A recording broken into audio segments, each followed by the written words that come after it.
भारत के पहले ऑफशोर समुद्र के किनारे या समुद्र में बने एयरपोर्ट के लिए किस राज्य में, ये जो ऑफशोर वर्ड है इसको जरा समझने की इस क्वेश्चन में जरूरत है।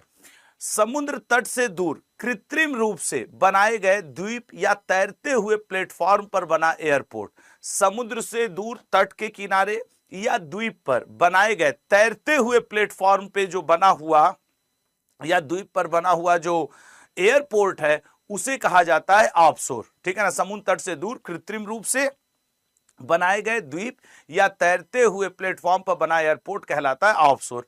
ऑफशोर एयरपोर्ट बनाने का काम कर रही है महाराष्ट्र राज्य सरकार। ठीक है, ऑफशोर एयरपोर्ट बनाने का काम कर रही है महाराष्ट्र राज्य सरकार और इसका सालाना लक्ष्य है कि 9 करोड़ यात्री को यह सालाना हैंडल कर सके, साथ ही साथ 30 मीट्रिक टन सालाना कार्गो हैंडल कर सके। 30 मीट्रिक टन कार्गो सामान वगैरह जो आता है वो हैंडल ये कर सके। ये घोषणा किसने किया सर? ये घोषणा किया महाराष्ट्र सरकार ने, केंद्र सरकार ने। करीब 45,000 करोड़ रुपया, 45,000 करोड़ रुपया, 45,000 करोड़ रुपए का ये प्रोजेक्ट है। और इस 45,000 करोड़ रुपए में आपको जानकारी के लिए मैं बता दूं कि अब इसको बनने में तो भाई समय लगेगा ही लगेगा। अच्छा, इस एयरपोर्ट को बनाया जा रहा है कंसाई एयरपोर्ट के तर्ज पे। ये जो कंसाई एयरपोर्ट है ये जापान, ठीक है ना, जापान और आपके कौन सा हांगकांग, जापान और हांगकांग में एक एयरपोर्ट है जिसका नाम है कंसाई। ठीक है ना, कंसाई एयरपोर्ट, कंसाई एयरपोर्ट के तर्ज पर बन रहा है। जैसे होता है ना कि ये उस बिल्डिंग जैसा बन रहा है तर्ज पर, तो तर्ज पर ये कंसाई एयरपोर्ट के तर्ज पर बनाया जा रहा है, ये भी आप याद रखिएगा। ठीक है ना, तो महाराष्ट्र, ये ऑप्शन इसका करेक्ट है। महाराष्ट्र में भारत का पहला ऑफशोर। अब देखो, अब जैसे यहाँ पे यहीं पे आके उतर जाएगी हेलीकॉप्टर टनटनाए, तुम लोग भी इसी में अपना बढ़िया बैठ के निकल लेना। ठीक है ना, तुम लोग भी इसमें बढ़िया बैठ करके निकल लेना। अगले पे आ जाते हैं। तो भारत के पहले ऑफशोर समुद्र के किनारे या समुद्र में बने एयरपोर्ट के लिए महाराष्ट्र में मंजूरी दी गई है। अगले पॉइंट पे आ जाओ। अगला क्या है सर? भारत ने किस देश से अपने नागरिकों को निकालने के लिए स्वदेश ऑपरेशन चलाया था? सर, स्वदेश ऑपरेशन ईरान के लिए चलाया गया था। अभी वेनेजुएला में भूकंप आया, भारत ने कौन सा ऑपरेशन चलाया बताओ? वेनेजुएला में मानवीय मदद के लिए भारत ने कौन सा ऑपरेशन चलाया? ये मैं परसों या नरसों बताया था। तब तक इस क्वेश्चन पे आते हैं। मेगा बुरू माओवादियों के विरुद्ध ऑपरेशन झारखंड में चला है और गलत भाषा के इस्तेमाल, ऑनलाइन हथियारों, मतलब हथियारों की शेयरिंग, ऑनलाइन गलत भाषा के इस्तेमाल, इन सब पे ऑपरेशन शस्त्र चला है दिल्ली पुलिस द्वारा। ब्रैकीबैक्टीरियम नेताजी नामक बैक्टीरिया की एक नई प्रजाति हाल ही में किस राज्य में खोजी गई? देखो, इस क्वेश्चन को करना थोड़ा सा आसान है। ठीक है ना, कैसे आसान है? नेताजी वर्ड है, नेताजी वर्ड, वैसे तो नेताजी पूरे भारत के हैं, लेकिन पश्चिम बंगाल में ये जरूर रहता है कि नेताजी का कर्म क्षेत्र जुड़ा रहा, ये सारी चीजें। तो पश्चिम बंगाल, एक्चुअली पश्चिम बंगाल में हुगली नदी, गंगा की एक शाखा है हुगली नदी, हुगली नदी में एक ऐसा बैक्टीरिया पाया गया जिसका नाम रखा गया नेताजी सुभाष चंद्र बोस जी के नाम पे, ब्रैकीबैक्टीरियम। ये जो ब्रैकीबैक्टीरियम है ये प्रदूषक होते हैं पी नाइट्रोफेनॉल। ठीक है ना, पी नाइट्रोफेनॉल, ये जो पी नाइट्रोफेनॉल नामक जल प्रदूषक होते हैं, इनको समाप्त करने में इसका बहुत बड़ा रोल माना जा रहा है। ठीक है ना, तो पी नाइट्रोफेनॉल के को ये नष्ट कर सकते हैं। और ये पी नाइट्रोफेनॉल होता क्या है? इंडस्ट्रियल वेस्ट होता है। जैसे नदी में, नहरों में, इनमें जो फैक्ट्री होती है उनका कचरा जाता है, तो ये इंडस्ट्रियल, ठीक है ना, इंडस्ट्रियल वेस्ट है। और इसको मैनेज करने का काम करेगा आपके कौन? ब्रैकीबैक्टीरियम नेताजी। मतलब कि पानी में होने वाले प्रदूषण को, इंडस्ट्रियल प्रदूषण को ये समाप्त कर सकता है। अच्छा, अभी कुछ दिन पहले की बात है, हालांकि कई महीने बीत गए, पेंटोआ टैगोरी, रविंद्रनाथ टैगोर जी के नाम पे पौधों की वृद्धि को बढ़ावा देने वाला जीवाणु भी पश्चिम बंगाल में खोजा गया था। क्या नाम था? पेंटोआ टैगोरेई। ये पेंटोआ टैगोरेई, ठीक है ना, टैगोरेई। ये पौधों को वृद्धि करने वाला जीवाणु भी पश्चिम बंगाल में खोजा गया था। साथ ही साथ एक बात और याद रखिएगा, अभी पश्चिम बंगाल में चुनाव भी हुआ है। वहां के नए मुख्यमंत्री कौन बने हैं सर? शुवेंदु अधिकारी जी। शुवेंदु अधिकारी जी वहां के नए नए मुख्यमंत्री बने हैं, ये बात भी ध्यान रखिएगा। तो फिलहाल पश्चिम बंगाल में एक नए बैक्टीरिया की खोज की गई है और ये बैक्टीरिया पानी के अंदर से जो पी नाइट्रोफेनॉल इंडस्ट्रियल प्रदूषक होता है उसको समाप्त कर सकता है। ठीक है, तो ये बात याद रखिएगा। और देखो आज मैं कम से कम आपको 2-4 बार ये बात बताऊंगा कि भैया मेरी करंट अफेयर की बुक जो आप लोगों के लिए मैं प्रतिवर्ष लॉन्च करता हूं अर्धवार्ष की, वो 6 जुलाई से 10 जुलाई के बीच में लॉन्च होने वाली है।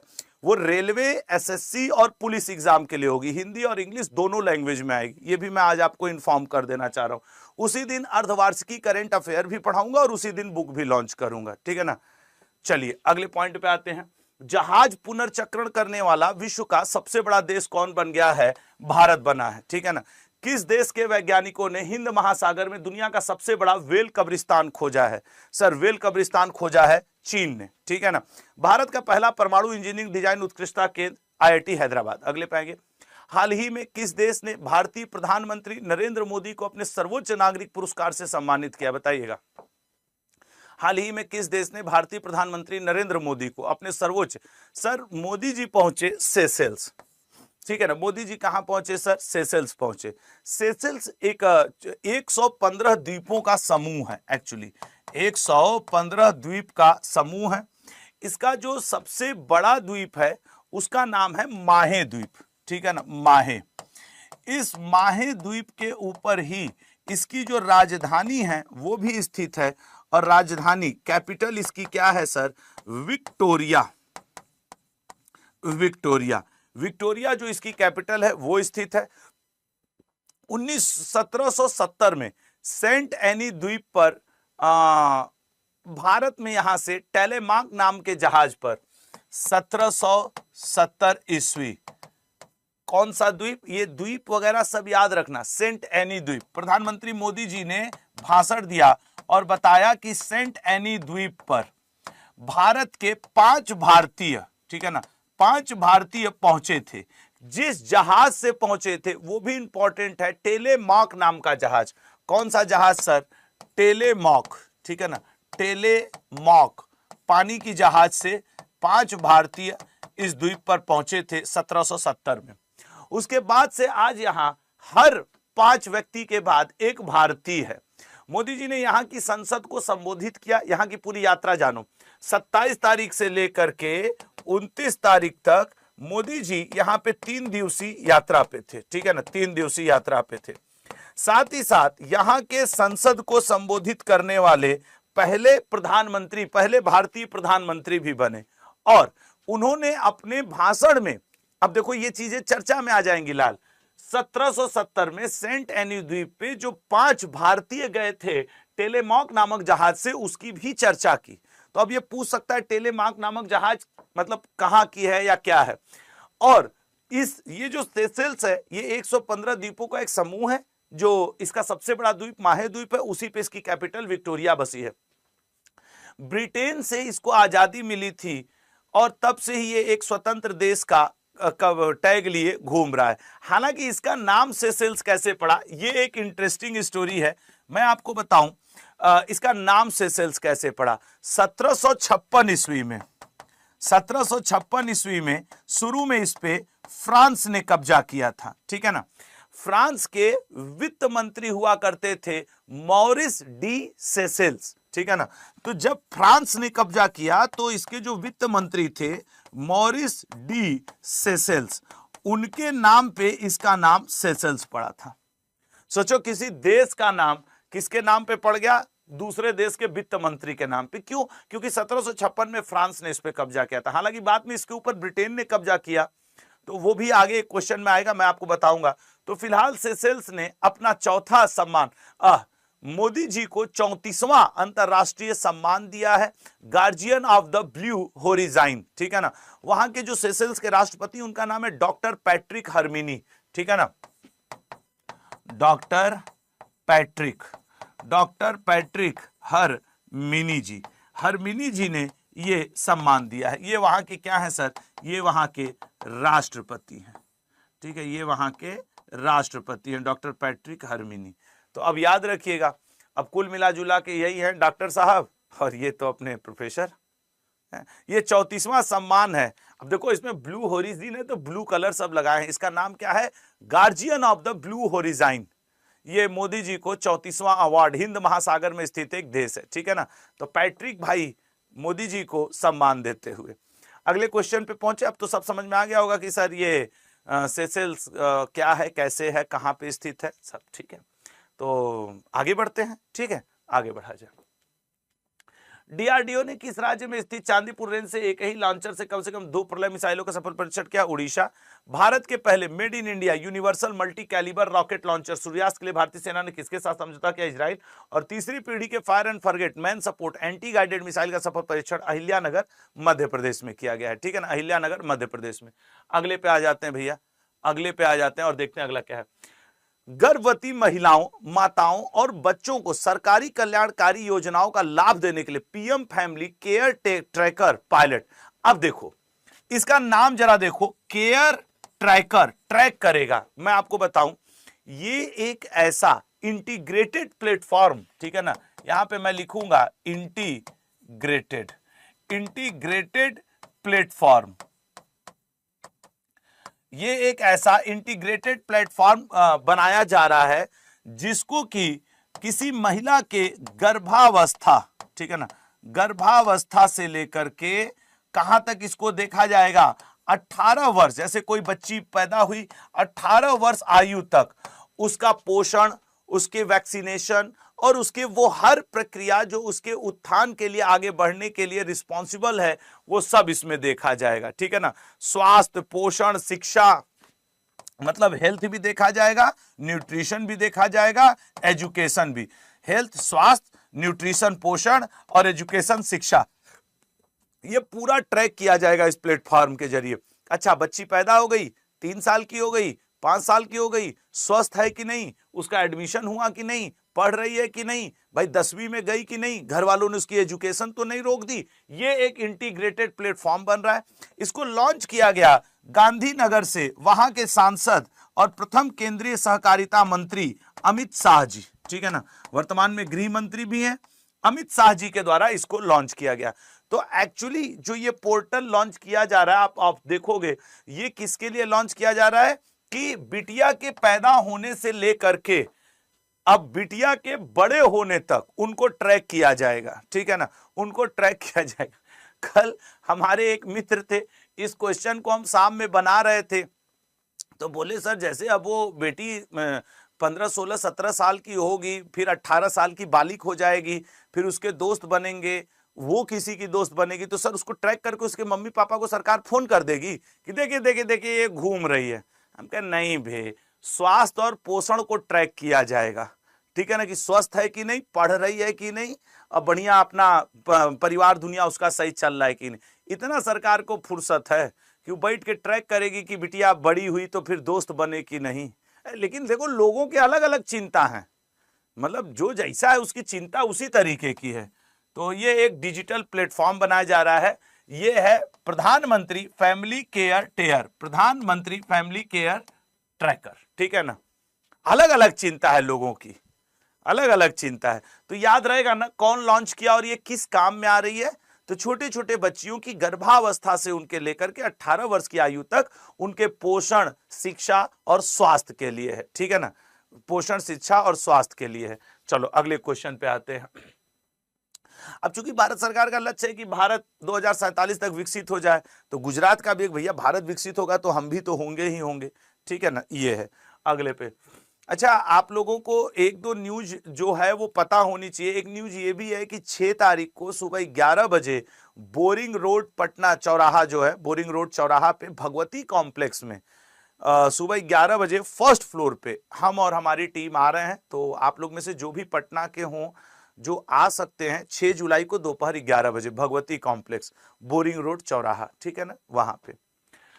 तो ये भी, और एक तो ये भी है कि भैया मेरी भी करंट अफेयर की जो बुक है वो जुलाई के 2nd वीक में आ रही है एसएससी के लिए। किस किस एग्जाम के लिए आएगी सर? एसएससी, रेलवे और पुलिस एग्जाम, ठीक है ना, पुलिस एग्जाम, इन सब के लिए करंट अफेयर की बुक कब आ रही है? तो जुलाई के 1st वीक में, ठीक है, क्योंकि अब आज 30 जून हो गया, मैंने आपसे कहा था कि पूरे जून तक की कवर न्यूज उसमें मैं लूंगा। छमाही है तो छमाही होनी चाहिए, क्योंकि अब 10 दिन लगता है प्रिंट होने में। पता चला हम बुक लॉन्च कर रहे हैं, उसमें हमारे मई जून की इंफॉर्मेशन ही नहीं है, तो ये थोड़ा सा मेरा गड़बड़ नहीं होगा। मैं चाहता हूं कि मैं 30 जून तक की न्यूज कवर करूं, ठीक है ना। तो सब लोग यार मतलब रेडी रहना, अब थोड़ा मेंटली प्रिपेयर हो जाओ। और रेट मेरे बुक का हमेशा से कम रहा है, वो रहेगा ही रहेगा। देखो ये दीप रंजन मालाकर 7652 पूछ रहे हैं गुरुजी प्राइस कितना होगा। तुम ही लोग बता दो प्राइस कितना होना चाहिए, लेकिन वो ईमानदारी वाला, कुरियर करने में 30-40 रुपया लग जाता है, फिर प्रिंट कॉस्ट ये वो 3 तूफान। जो तुम लोग प्राइस कह दोगे वही प्राइस रखूंगा। लेकिन याद रखना 3-4 एग्जाम को लेकर के वो लॉन्च हो रही है। रेलवे के एनटीपीसी ग्रुप डी सारे एग्जाम, एसएससी के सारे एग्जाम, पुलिस सारे एग्जाम, बहुत कुछ मैं आपको बुक में दूंगा। हाँ तो ये तो फिर ध्यान रखना तुम लोग, ठीक है ना। अगले पे आते हैं, अगला देखते हैं लाल, क्योंकि आज 30 जून हो गया, कल से 1 जुलाई शुरू, तो फिर वो हम लोग देखेंगे। देखो अब कौनो लिख रहे हैं 150, कौनो लिख रहे हैं 60, कौनो लिख रहे हैं 70। मैं बता रहा हूं, मैं जो भी बुक लॉन्च करूंगा 3 डिजिट में नहीं जाने दूंगा। मेरा एफर्ट यही रहेगा कि वो इतने के आसपास, इसी के आसपास, सही है ना, आसपास। कोशिश ये होगी इससे कम रहे, बस। अब खुश, कोशिश ये होगी इससे कम रहे, ठीक है। हाँ बस, अब आगे आगे आगे आगे बढ़ा जाए, आओ आगे बढ़ा जाए। आधिकारिक रूप से कौन सा देश 61 संरक्षित, ये बड़ा इंपॉर्टेंट बनेगा मेरे लाल, ये बहुत इंपॉर्टेंट क्वेश्चन बनेगा। आधिकारिक रूप से मोस्ट इंपॉर्टेंट ये क्वेश्चन है सर। एक्चुअली इटली को अभी यूनेस्को के विश्व धरोहर स्थल की राजधानी घोषित किया गया है। इटली के बाद वैसे चीन भी कम नहीं है, चाइना के पास भी आपके पास 60 ऐसे विश्व धरोहर स्थल हैं। वहीं अगर भारत के पास कर दोगे तो भारत के पास ऐसे 44 विश्व धरोहर स्थल हैं, 44। हाँ, भारत का कैटेगरी भी आपको याद रखना होगा कि भारत में 36 सांस्कृतिक, 7 आपके प्राकृतिक और 1 मिश्रित है, ठीक है ना, ऐसे याद रखो। भारत के पास 36 इसमें से सांस्कृतिक हैं, 7 इसमें से प्राकृतिक हैं और 1 इसमें से मिश्रित है। तो जाहिर सी बात है कि हो सकता है आपसे पेपर में मिश्रित वाला पूछे, आपसे मिश्रित वाला पूछे। तो मिश्रित वाला जानते हो लाल क्या है? वो क्या थोड़ा सा वैसा नाम है यार, खंगचेंग दोंग करके है ना, खंगचेंग दोंग राष्ट्रीय उद्यान, वो है। और 1983 में पहली बार भारत के 3-4 जगहों, स्थानों को क्या घोषित किया गया था? वर्ल्ड हेरिटेज साइट, जिसमें आगरा का किला था, ताजमहल था, एलोरा की गुफा थी, अजंता की गुफा थी, ठीक है ना। उन 4 को 19, जैसे होता है ना कि 1954-55 में पहली बार भारत रत्न दिया गया, तो 1943 में पहली बार वर्ल्ड हेरिटेज साइट भारत को 4 स्थानों को घोषित किया गया था। फिलहाल इटली की बात करते हैं। इटली अपने मनोहर दृश्यों के लिए बड़ा फेमस है। एक स्टैटिक जीके की बात याद रखना, इटली की पो नदी को हम लोग भारत की गंगा नदी के समकक्ष मानते हैं, तुलना करते हैं।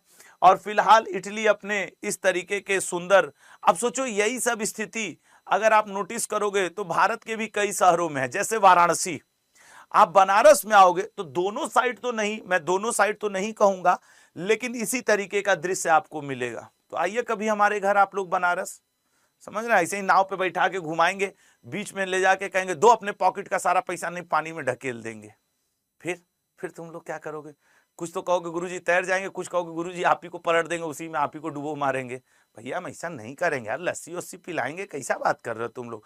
घाट के किनारे बढ़िया बहुत लस्सी मिलती है, किला के बगल में रामनगर में, समझ रहे हो। आना, कहीं बैठा जाएगा, यहीं चाय का कप लेके बैठा जाएगा, मार अरबी तड़बी बतियाया जाएगा, उसी में इकोनॉमी देश की गिर गई है, देश में बहुत दिक्कत चल रही है, ऐसा बात किया जाएगा। लगे कि थोड़ा हम लोग भी बड़े आदमी है, चाय का ऐसे कप लिया, भले उसमें उबला हुआ पानी रखा जाएगा, लेकिन हो गया जुगाड़, ठीक है। तो कुल मिला जुला के भैया इटली जो है 61 धरोहर स्थलों के साथ ये आधिकारिक तौर पे यूनेस्को विश्व धरोहर स्थल की रूप में मान्यता दी गई है, ठीक है ना। अगले क्वेश्चन पे आएंगे। तो भैया आप इटली को याद रखना कि भाई ये घोषित की गई है यूनेस्को विश्व धरोहर राजधानी के रूप में। तो अब ऐसे याद रखो, यूनेस्को भी एक खुद देश है और उसकी राजधानी इटली है। भाई याद रखने के लिए जरूरी है, ठीक है ना, याद रखने के लिए जरूरी है कि यूनेस्को की राजधानी, विश्व धरोहरों के स्थल की राजधानी इटली घोषित है। चाइना वाले अलग सिर पीट रहे होंगे कि ससुरा हमारे पास एक खो कम है, हमको राजधानी नहीं घोषित किए, क्या कमी थी हमारे अंदर। अब चाइना पूछ सकता है कि नहीं, यूनेस्को से पूछ सकता है। सर यूनेस्को की अगर बात की जाए तो इसकी स्थापना 1945 ईस्वी में हुई थी 16 नवंबर को, इसीलिए 16 नवंबर को हम लोग दिवस भी मनाते हैं। हेडक्वार्टर इसका पेरिस में पड़ता है यूनेस्को का, और 194 देश यूनेस्को के वर्तमान में सदस्य हैं। मतलब ये बहुत फ्रीक्वेंट पूछा जाने वाला क्वेश्चन है कि यूनेस्को के कितने सदस्य देश हैं, तो यूनेस्को के सदस्य देश कितने हैं, 194। अगले पे आ जाओ। महिलाओं के लिए प्रियदर्शिनी मुफ्त योजना केरल, पुण्य श्लोक अहिल्या देवी होलकर शेतकारी कर्ज मुक्ति योजना महाराष्ट्र, और आदर्श शहर समृद्धि योजना कहां शुरू की गई, छत्तीसगढ़। अंतरराष्ट्रीय क्रिकेट में सबसे ज्यादा क्रिकेट है विकेट लेने वाली, क्रिकेट विकेट, ये भी कर दो, विकेट लेने वाली भैया महिला खिलाड़ी कौन बन गई हैं, सर दीप्ति शर्मा जी बनी है, ऑलराउंडर खिलाड़ी। विश्व महिला क्रिकेट में छठवीं ऐसी प्लेयर जिन्होंने 3000 से ज्यादा रन और 250 से ज्यादा विकेट लिए हैं। भारत के रिस्पेक्ट में देखा जाए तो दीप्ति शर्मा जी ने झूलन गोस्वामी जी को क्या कहा जाता है, चकता एक्सप्रेस, ये भी याद रखिएगा। जैसे हिमा दास जी को ढींग एक्सप्रेस कहा जाता है, जो कि धावक है हिमा दास जी, उसी तरीके से झूलन गोस्वामी जी, जिनको कि चकता एक्सप्रेस के नाम से भी जाना जाता है, उनका रिकॉर्ड इन्होंने तोड़ दिया है दीप्ति शर्मा जी ने। अभी T20 इंटरनेशनल में मुझे भी व्यक्तिगत तौर पे ये बहुत अच्छी खिलाड़ी लगती है, बैटिंग भी अच्छी करती हैं, बॉलिंग भी अच्छी करती हैं। हालांकि भारत T20 वर्ल्ड कप से बाहर हो चुका है, जिसका आयोजन इंग्लैंड एंड वेल्स में किया जा रहा है। भारत T20 महिला वर्ल्ड कप से ऑस्ट्रेलिया से हारकर बाहर हो चुका है, बट इन्होंने अपना रिकॉर्ड बनाया है, 356 विकेट हासिल करने वाली पहली भारतीय खिलाड़ी बन गई हैं। ये दीप्ति शर्मा वनडे इंटरनेशनल और T20 में 150 से ज्यादा विकेट ले चुकी हैं। टोटल तो 356 हो चुका है, क्योंकि टेस्ट के भी इसमें शामिल हैं।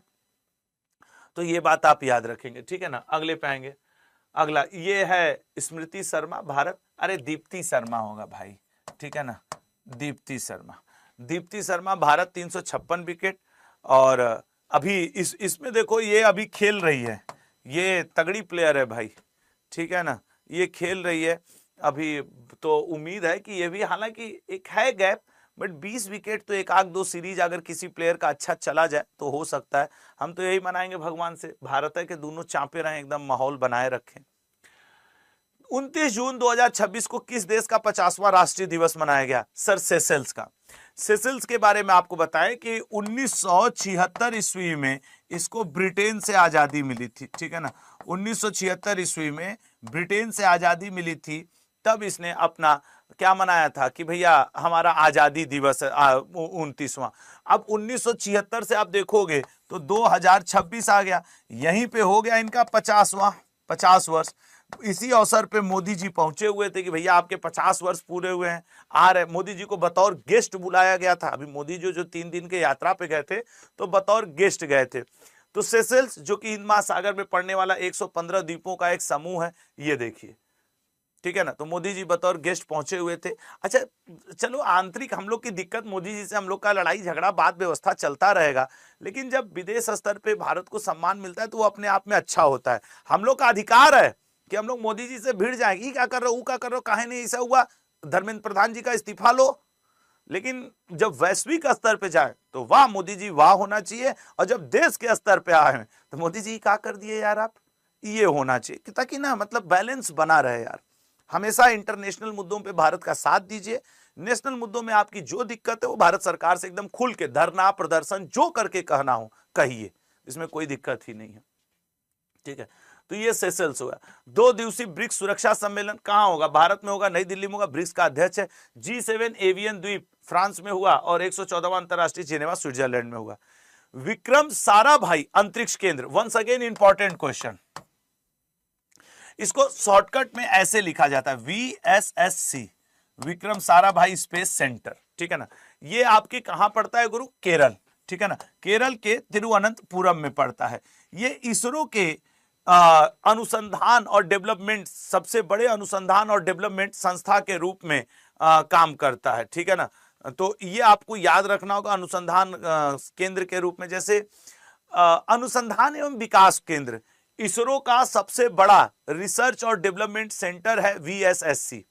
इसके जो हेड हुआ करते थे वो हुआ करते थे ए राजा राजन जी, ठीक है ना, ए राजा राजन जी।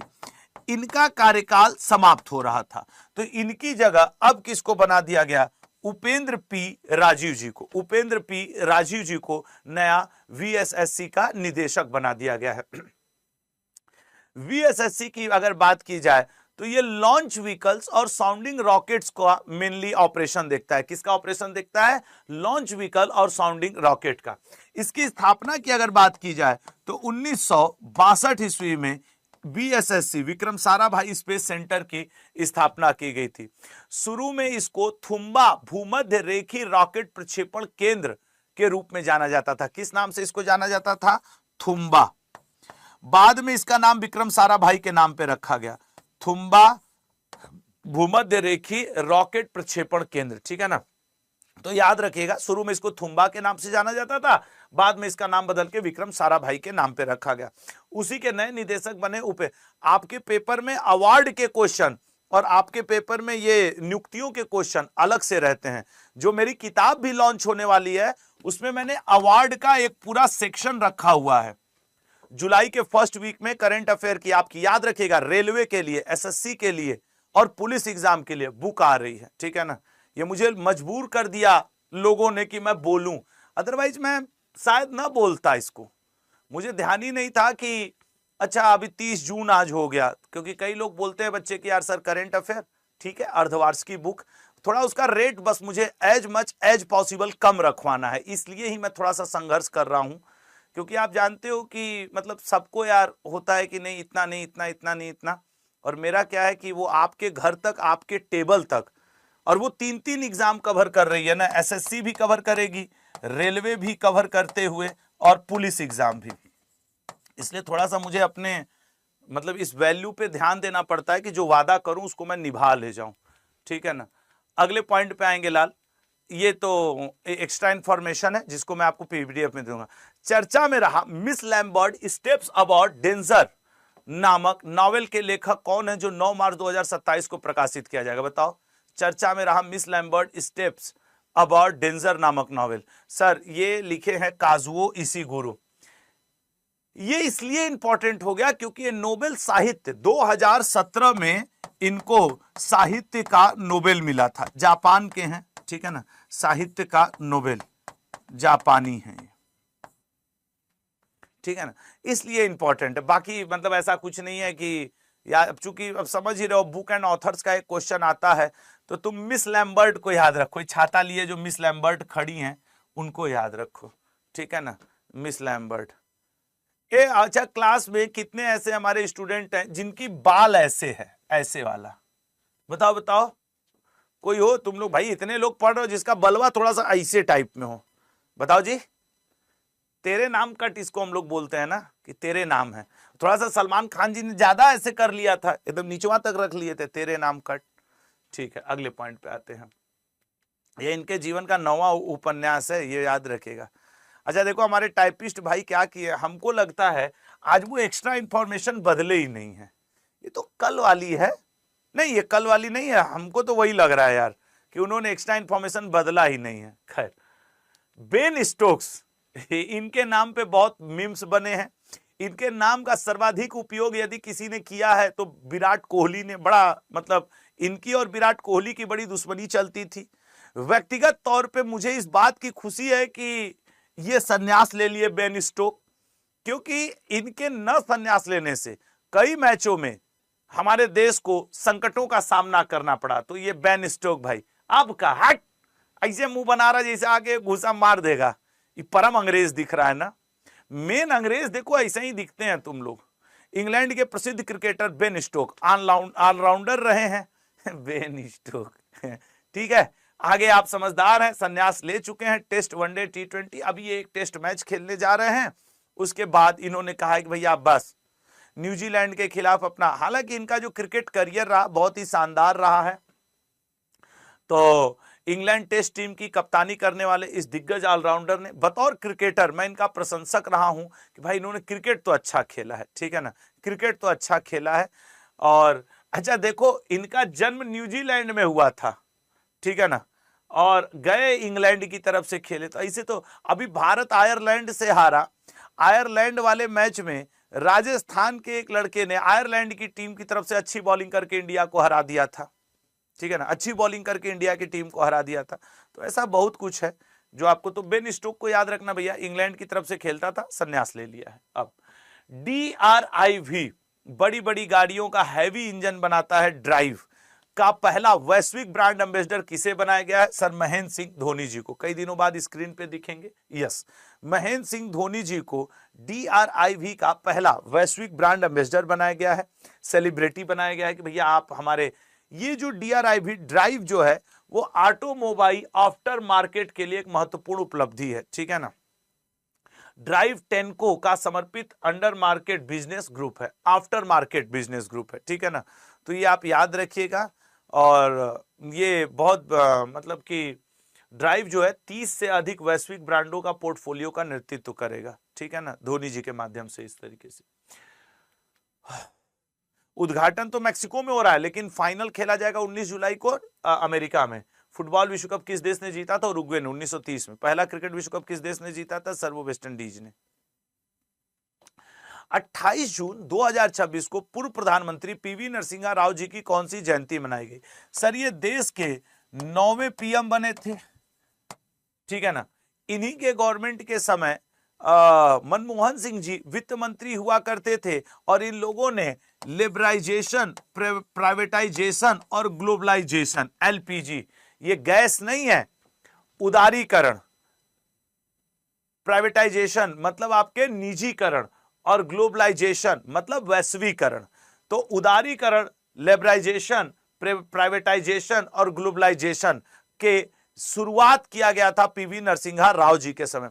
आधुनिक शुरुआतों का जनक भी माना जाता है PV नरसिम्हा राव जी को, आधुनिक आर्थिक सुधारों का, ठीक है ना, आधुनिक आर्थिक सुधारों का जनक, आर्थिक सुधारों का जनक माना जाता है इनके टाइम पीरियड को PV नरसिम्हा राव जी के। PV नरसिम्हा राव जी की 105वीं जयंती मनाई गई है, और ये 1921 ईस्वी में इनका जन्म हुआ था। तो 1921 से 2021 100 साल हो गया, और 21 से 5 साल इधर लाइए 105, तो 105वीं जयंती हो गई 2026 में, ठीक है ना। तो ये है PV नरसिम्हा राव जी। मूल रूप से आधुनिक तेलंगाना में इनका जन्म हुआ था, और 1991 से 96 तक जब संशोधित पंचायती राज 73वां संविधान संशोधन और 74वां संविधान संशोधन जो नगर निगम के लिए हुआ था, उस संशोधित पंचायती राज के समय ये देश के प्रधानमंत्री थे, ठीक है ना। अगले पॉइंट पे इनको भारत रत्न भी दिया गया, याद रखिएगा। 2024 में भारत के सर्वोच्च नागरिक सम्मान भारत रत्न से सम्मानित किया गया था, ठीक है। ये तो हमारे टाइपिस्ट महोदय ने पुराना ही छाप दिया है, उनसे आज मैं बात करूंगा। अगले पॉइंट पे आएंगे। अंतर्राष्ट्रीय संसदीय दिवस हर साल किस दिन मनाया जाता है? सर अंतर्राष्ट्रीय संसदीय दिवस 30 जून को मनाया जाता है, इंटरनेशनल डे ऑफ पार्लियामेंट्रिज्म, ठीक है ना। ये दिवस 2018 में यूनाइटेड नेशन जनरल असेंबली के एक प्रस्ताव के द्वारा मनाया गया था। ये 1889 के उस दिन की याद दिलाता है जब इंटरनेशनल पार्लियामेंट्री यूनियन की स्थापना हुई थी। इसी दिन मतलब आपके 30 जून को, 30 जून 1889 को अंतरराष्ट्रीय संसदीय संघ पार्लियामेंट्री यूनियन की स्थापना हुई थी। उसके सम्मान में United nation general assembly UNGA द्वारा 2008 से प्रतिवर्ष इस दिन को मनाया जा रहा है, ठीक है, प्रतिवर्ष इस दिन को मनाया जा रहा है। तो ये भी आपको थोड़ा सा याद रखने की जरूरत है। अब आ जाते हैं लाल, कल वाला रिवीजन कर लें। तो चलो रिवीजन करते हैं, और मैं जाते जाते भी आपको याद दिलाऊंगा कि रेडी रहिएगा। 6 जुलाई के बाद आपकी बुक आ रही है करेंट अफेयर अर्धवार्ष की, SSC, रेलवे और पुलिस एग्जाम के लिए। ये बात दिमाग में रखिएगा, ठीक है ना। हाँ, रेट यार मैं कम रखूंगा, निश्चिंत रहो। भारत ने हाल ही में ऑपरेशन अमिस्ताद को किस देश में लॉन्च किया? वेनेजुएला में लॉन्च किया सर अमिस्ताद को। हाइड्रोजन उत्पादन केंद्र शुरू करने वाला दुनिया का पहला देश कौन बन गया है? सर भारत बन गया है दुनिया का पहला देश।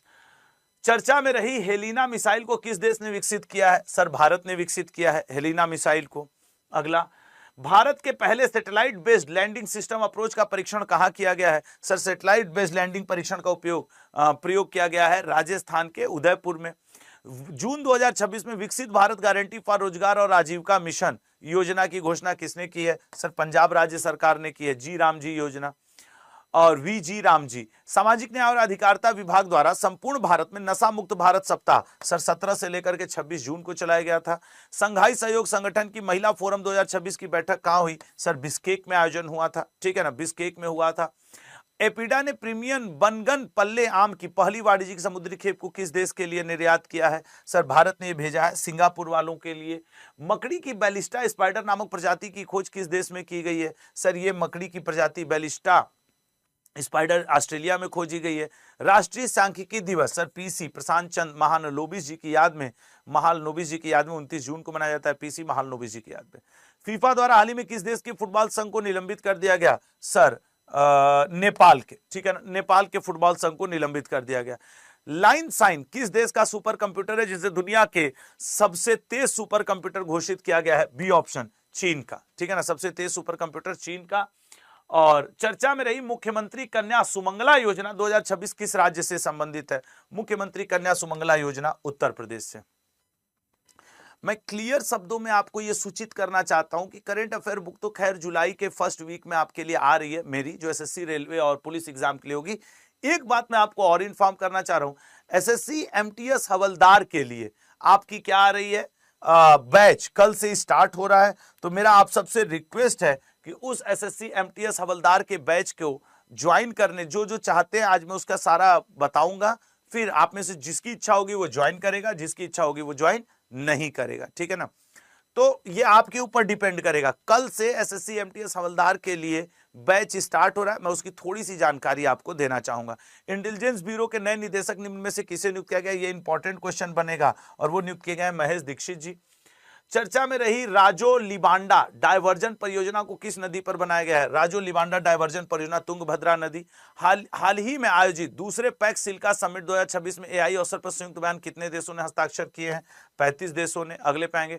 डॉक्टर जयंत कुमार राय और किसके द्वारा संस्कृति रत्न भंडार भाव्या इतिवृत्त नामक किताब लिखी गई है? सी ऑप्शन संगीता राय द्वारा। 12वीं भारत ईयू मानवाधिकार बैठक किस शहर में आयोजित की गई है? सर नई दिल्ली में आयोजित की गई है। अबिया अहमद को किस देश का प्रधानमंत्री नियुक्त किया गया है? सर इथियोपिया का प्रधानमंत्री नियुक्त किया गया है। अगला, विश्व एमएसएमई दिवस हर साल किस दिन मनाया जाता है? तो विश्व एमएसएमई दिवस हर साल 27 जून को मनाया जाता है। भारत के 31वें आर्मी चीफ कौन नियुक्त किए गए हैं? बताओ भैया। भारत के 31वें आर्मी चीफ कौन नियुक्त किए गए हैं? कहां है, कहां है? अरे ओ, आज पीपीटी चेंजर ही नहीं लाए। तो सर भारत के 31वें आर्मी चीफ धीरज सेठ जी। हालांकि हम लोग पहले भी पढ़े थे, लेकिन तब बात हुई थी कि सर जिस दिन उपेंद्र द्विवेदी जी की जगह, ठीक है ना, उपेंद्र द्विवेदी जी की जगह धीरज सेठ जी बने हैं। अब ये भी इंपॉर्टेंट है कि सर 31वें बने हैं, ठीक है ना, 31वें आर्मी चीफ बने हैं आपके कौन? धीरज सेठ जी। अब धीरज सेठ जी नेटवर्किंग और डाटा केंद्रिता इस बार का 2026 का आर्मी का थीम है। 15 जनवरी को हम लोग क्या मनाते हैं? सेना दिवस मनाते हैं। क्यों मनाते हैं सर? क्योंकि इसी दिन जो फील्ड मार्शल या यूं कह लें भारत के फर्स्ट कमांडर इन चीफ बने थे आपके करियप्पा जी, तो उस याद में हम लोग 15 जनवरी को मनाते हैं। याद रखिएगा, आर्मी से रिलेटेड मैं आपको बार बार कह रहा हूं, एम नरवाने जी की एक किताब है, नरवाने जी, एम नरवाने जी की किताब है 4 star of destiny, 4 star of destiny, ठीक है ना, 4 स्टार ऑफ डेस्टिनी। ये इनकी इस समय बहुत चर्चित किताब चल रही है। और 2026 को ये भी याद रखते हुए सेना से संबंधित चलिएगा कि सेना ने नेटवर्किंग और डाटा केंद्रिता का वर्ष इसे घोषित किया है। कौन सा वर्ष घोषित किया है सर? नेटवर्किंग और डाटा, ठीक है, नेटवर्किंग और डाटा केंद्रिता का वर्ष, केंद्रिता, ठीक है ना, केंद्रिता का वर्ष ये भी घोषित किया है। नेटवर्किंग और डाटा केंद्रिता का वर्ष घोषित किया है। तो ये किताब एक सेना से रिलेटेड, आर्मी डे 31वें चीफ बने हैं। और इस बार की थीम क्या है 2026 की, वो मैं आपको बता रहा हूं। सेना दिवस इस बार जिस थीम पे मनाया गया है, सेना ने जिस पे समर्पित किया है, वो है आपका। तो ये थोड़ा सा याद रखेंगे तो 1 नंबर मिलने की पूरी और पूरी संभावना रहेगी। अगले पॉइंट पाएंगे तो सर ये हैं नए आर्मी चीफ। सर इन लोग को देख लीजिए, पढ़ते नहीं है सर ये लोग, क्या तुम लोग, नहीं ये लोग गुंडा बनेंगे ही नहीं सर। अब आर्मी के सामने हम कैसे कहें कि क्या गुंडा बनेगा रे भाई, तू नहीं बनेंगे गुंडा सर ये लोग, देख लीजिए सर, ठीक है ना। तो ये अब याद रखिएगा भैया, ये बन चुके हैं। 1986 में इन्होंने सेना को ज्वाइन किया था। इंटेलिजेंस ब्यूरो का भी नया चीफ बनाया गया है, किसे, और भारत के सॉलिसिटर जनरल भी नए नए बने हैं सर। इंटेलिजेंस ब्यूरो और भारत के नए चीफ महेश दीक्षित जी बने हैं आईबी के नए हेड 2-4 दिन पहले। भारत के solicitor general sir Tushar Mehta ji को उनके पद पर रिनियुक्त किया गया है। और एफएटीएफ का उपाध्यक्ष विवेक अग्रवाल जी, पहले भारतीय, अच्छा इन तीनों को ही तुम ये नहीं कह सकते या ये जो मेन न्यूज था वो, चारों news exam point of view से इंपॉर्टेंट है, ठीक है ना, चारों news exam point of view से इंपॉर्टेंट है। Rim of the Pacific, RIMPAC सैन्य अभ्यास होता है, प्रतिवर्ष हो रहा है। इस बार का जो हो रहा है लल्ला 24 जून से ही शुरू, 24 जून से ही शुरू हो चुका है और 31 जुलाई तक ये रिम पैक अभ्यास चलता रहेगा, ठीक है ना। हम लोग से ये कवर करने में छूट गया था, इसको 24 जून को पढ़ लेना चाहिए था, लेकिन कोई बात नहीं। याद रखिएगा इस रिम पैक अभ्यास में मेनली तो हिंद महासागर में हवाई द्वीप समूह क्षेत्र, कहां पे हो रहा है सर, तो हवाई द्वीप समूह क्षेत्र में इसका आयोजन हो रहा है। हवाई द्वीप समूह क्षेत्र में आयोजन किया जा रहा है हिंद महासागर के। अच्छा इसमें एक बात और याद रखना, इस बार जो देश भाग ले रहे हैं वो हैं 30 देश, ठीक है ना। रिमपैक सबसे बड़ा समुद्री अभ्यास ही होता है, ये समुद्र अभ्यास है। कभी कभी तो पूछ देता है ना कि जल थल वायु क्या है, तो ये समुद्र अभ्यास है। 2026 में इसका आयोजन हो रहा है, हवाई द्वीप क्षेत्र में हो रहा है। 30 देश इस बार भाग ले रहे हैं और हवाई द्वीप समूह में किया जा रहा है। तो सर अमेरिका ही हर साल इसका नेतृत्व करता है, ठीक है ना, अमेरिका भी हर साल इसका नेतृत्व करता है, अमेरिका ही। अगले पॉइंट पाएंगे तो ये है आपका अमेरिका। मैं कुछ बच्चों का क्वेरी है जिसको कि लास्ट में लूंगा, ठीक है ना, मैं लास्ट में आपके क्वेरी लूंगा। अगले पॉइंट पाएंगे तो रिमपैक अभ्यास, अभी खान क्वेस्ट सैन्य अभ्यास हुआ है, किस देश में किया जा रहा है, सारेक्स अभ्यास जापान और किस देश के बीच में हो रहा है, और प्रगति 2026 सैन्य अभ्यास किस राज्य में किया गया है। देखो खान क्वेस्ट भारत मंगोलिया, भाई हम लोग रटे हुए हैं, अभी कुछ दिन पहले ये हुआ है। सारेक्स की बात करें तो जापान और दक्षिण कोरिया के बीच में किया जा रहा है, जबकि जापान के साथ भारत कौन सा, सीन्यू मैत्री, धर्म गार्जियन, वीर गार्जियन, ये जितने गार्जियन वाले अभ्यास हैं, फिर से सुन लो, सीन्यू मैत्री, धर्म गार्जियन, वीर गार्जियन, ये सब भारत और जापान करते हैं। जबकि प्रगति सैन्य अभ्यास राज्य स्तरीय, जिसे भारत की सेना ने मेघालय में आयोजित किया है, ठीक है। अगले क्वेश्चन पे आएंगे लाल, अहमदाबाद में आयोजित एवीसी, ये एवीसी का मतलब समझ रहे हो लाल क्या है, एशियन वॉलीबॉल कन्फेडरेशन, मतलब एशियन वॉलीबॉल संघ, कन्फेडरेशन मतलब होता है संघ। तो Asian volleyball confederation men's volleyball cup 2026 में भारत ने कौन सा पदक जीता है। इसका आयोजन किया गया था लाल 20 से लेकर के 28 जून तक। गुरुजी गुजरात में आयोजन किया गया था, दैट इज अहमदाबाद, ठीक है ना, अहमदाबाद में इसका आयोजन किया गया था। वाह वाह। अगले पॉइंट पे जो हम लोग आएंगे वो ये है कि देखिए सर, भारत जब सेमीफाइनल खेलने गया था ना तो इंडोनेशिया उसको रगड़ दिया था, तो भारत को बहरीन के साथ मैच हुआ, क्योंकि चूंकि भारत हार गया था तो वैसे भारत का मैच किससे हुआ, बहरीन से। भारत ने बहरीन से जीत गया, बहरीन हार गया, इसलिए भारत को मिला कांस्य पदक। तो सर फिर फाइनल कौन खेला, देखो एशियन वॉलीबॉल कन्फेडरेशन का जो फाइनल हुआ था वो हुआ था इंडोनेशिया और दक्षिण कोरिया के बीच में, और इसमें इंडोनेशिया ने, और पहली बार ही हुआ है, इंडोनेशिया ने स्वर्ण जीता, इंडोनेशिया ने स्वर्ण जीता। और किसको हराया सर, साउथ कोरिया को। साउथ कोरिया ने फिर अगर ये हारा है तो कौन सा पदक जीतेगा, सिल्वर, बिल्कुल सिल्वर मेडल जीता साउथ कोरिया ने, भारत ने जीता है ब्रोंज मेडल। और इसमें एक बात और याद रखना, एशियन वॉलीबॉल संघ का जो स्थापना हुआ था 1952 ईस्वी में, 1942 में एशियन वॉलीबॉल संघ, एशियन वॉलीबॉल कन्फेडरेशन की स्थापना हुई थी। बैंकॉक थाईलैंड में इसका हेडक्वार्टर पड़ता है। ठीक है, अगर मान लो स्टैटिक जीके में पूछ दिया तो थाईलैंड में। अच्छा, यहां भारत ने बहरीन को हरा करके जीता आपके कांस्य पदक, इंडोनेशिया ने साउथ कोरिया को हराकर जीता गोल्ड मेडल। तो जो हारा उसको सिल्वर दे दिया गया। एक बच्चा पूछ रहा था कौन जीता सर। अच्छा, बहरीन को कितने से हराया भारत ने? 3-1 से हराया। हालांकि ये कभी नहीं पूछता है कि कितने से हराया, अब वो एग्जामिनर एकदम में से वो हो जाए तो फिर क्या ही कहा जाए, तो ये थोड़ा सा याद रखेगा। भारत, जैसे आप क्रिकेट का गॉड किसको कहा जाता है? सचिन तेंदुलकर जी को कहा जाता है ना। मैं एक नाम बता रहा हूं, जिमी जॉर्ज, आप लोग शायद ना सुने हो। जिमी जॉर्ज को वॉलीबॉल का गॉड कहा जाता है। कोई बता सकता है किस देश के हैं जिमी जॉर्ज?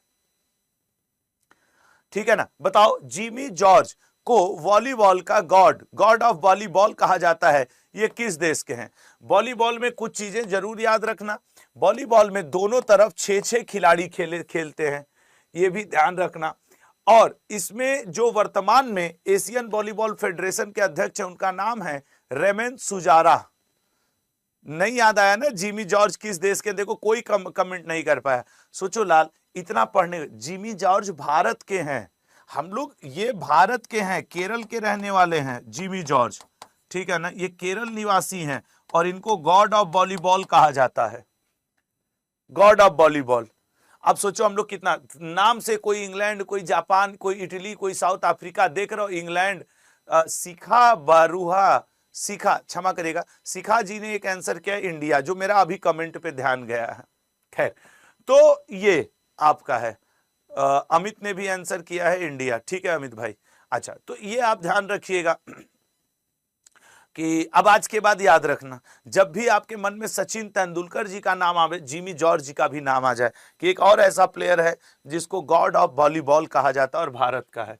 मुझसे मिस्टेक हो गया, मुझे अपने उसको टाइपिस्ट महोदय को कहना चाहिए था कि जिमी जॉर्ज जी की भी फोटो लगाओ। तो एशियन वॉलीबॉल मेंस कप में भारत ने जीत लिया है ब्रोंज मेडल। ठीक है ना, भारत ने जीता है ब्रोंज मेडल। अगले पॉइंट पे आएंगे। अरे यार, चलो अच्छा ठीक है। सौराष्ट्र को हजाकर विजय हजारे ट्रॉफी विदर्भ ने जीता है। 7वें रोल बॉल वर्ल्ड कप 2025 में किसने गोल्ड मेडल जीता? यस अनिल रासिया ने जीता है।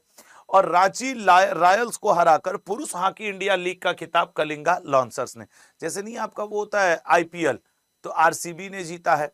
महिलाओं वाला WPL आरसीबी ने जीता है। और रांची रॉयल्स ने कलिंगा लांसर्स को हराकर, कलिंगा लांसर्स ने जीता है रांची रॉयल्स को हराकर हॉकी इंडिया लीग। केंद्रीय प्रत्यक्ष कर बोर्ड का अध्यक्ष हाल ही में किसे नियुक्त किया गया है? एक्चुअली सीबीडीटी की अगर बात की जाए तो 6 महीने के लिए दोबारा इनको नियुक्त किया गया है, कोई ये नई नियुक्ति नहीं है। अब जुलाई, आज 1 जुलाई है ना, देखो रवि अग्रवाल जी लाल 1 जुलाई से, ब्लैक कलर हटा दूं थोड़ा, रवि अग्रवाल जी 1 जुलाई, ठीक है ना, 1 जुलाई 2026 से ये 31 दिसंबर 2026, मतलब 6 महीने के लिए इनका कार्यकाल बढ़ा दिया गया है। ये 1988 बैच के इंडियन रेवेन्यू सर्विसेज IRS अधिकारी हैं। ठीक है ना, IRS अधिकारी हैं 1986 बैच के। और जो सीबीडीटी होता है ये आपके 2023-24 का क्वेश्चन है। जैसे मैं आप लोग को पढ़ाते समय खुद पहले पढ़ता हूं, तो मैंने पूछा था कि सीबीडीटी का क्या क्या प्रश्न, अब तो AI का जमाना है, पेपर में पूछा है, उसने 3 तरीके के प्रश्न बचाए। सीबीडीटी की हेडक्वार्टर कहां है, एक ऐसा पूछता है। एक पूछता है सीबीडीटी क्या मतलब इसके जो वर्तमान में अध्यक्ष कौन है, मतलब वो करंट से पूछता है। एक ये पूछता है सीबीडीटी किस मंत्रालय के अंतर्गत कार्य करता है। तो याद रखना सर, ये फाइनेंस डिपार्टमेंट के अंतर्गत कार्य करता है, वित्त विभाग के अंतर्गत कार्य करता है, वित्त मंत्रालय के अंतर्गत कार्य करता है। तो ये सब थोड़ा सा आपको याद रखना पड़ेगा। तो नए अध्यक्ष बन गए हैं रवि अग्रवाल जी, लेकिन मैं फिर दोहराना चाहूंगा, नई नियुक्ति नहीं है, इनको नया क्या किया गया है, आपके 6 महीने का कार्यकाल विस्तार दिया गया है। अगले पॉइंट पे आते हैं। अंतरराष्ट्रीय समुद्री विधि न्यायाधिकरण के न्यायाधीश किसे नियुक्त किया गया है? सर ये नियुक्त किया गया प्रोफेसर बिमल एन पटेल को। राष्ट्रीय सांख्यिकी आयोग का अध्यक्ष और राष्ट्रीय जांच एजेंसी के महानिरीक्षक। सर राष्ट्रीय सांख्यिकी आयोग के डॉक्टर सैबल चट्टोपाध्याय और राष्ट्रीय जांच एजेंसी सुंदर राजन पटिलिंगम। ये ऐसा नहीं लग रहा है कि नियुक्तियां बहुत ज्यादा हो गई हैं? इन नियुक्तियों को हम लोग को एक करके पढ़ लेना चाहिए यार, बहुत नियुक्तियां हो गई। इनके ऊपर एक द 10 मिनट शो ले लिया जाए, द 10 मिनट शो, प्रमुख नियुक्तियां, ये एक हो जाना चाहिए। मेन जो अपॉइंटमेंट हैं ये एक जगह कर देना चाहिए, अब तक का जुलाई तक का अपडेटेड। इसको हम लोग कल तो 2 तारीख है, 3 तारीख, और हाँ मंथली रिवीजन जो है, मंथली रिवीजन हम लोग मतलब 2-4 दिन बाद किया जाएगा, क्योंकि आज सारे चैनल, सारे शिक्षक लोग करा रहे होंगे, सारे सर मैडम लोग करा रहे होंगे। तो मैं क्या सोच रहा हूं कि थोड़ा सा तुम लोग भूलो ना, 2-4-5 दिन। आज तो आप कोई भी चैनल कहीं भी चले जाओ, आपको मंथली रिवीजन मिल रहा होगा। तो मेरा क्या एफर्ट होगा, 5 दिन तुमको पहले पूरा जून भूलने दो, जब हल्का हल्का धुंधला हो जाएगा तब मैं एक बार रिवीजन करवाऊंगा। मैं अगले हफ्ते में करा दूंगा, आज बुधवार है ना, मैं नेक्स्ट वीक में कराऊंगा, संडे के बाद। 30 जून 2026 को दादा भाई नरौजी की कौन सी पुण्यतिथि मनाई गई है? ठीक है ना, 30 जून 2026 को sir Dadabhai Naoroji ji grand old man of India. ये तो सब रटे रहते हो कि सर इनको grand old man of India कहा जाता है। हाँ सर ये रटे हैं, लेकिन याद रखना इनको ग्लैड स्टोन ऑफ इंडिया भी कहा जाता है, glad stone of India, glad stone of India भी इनको कहा जाता है।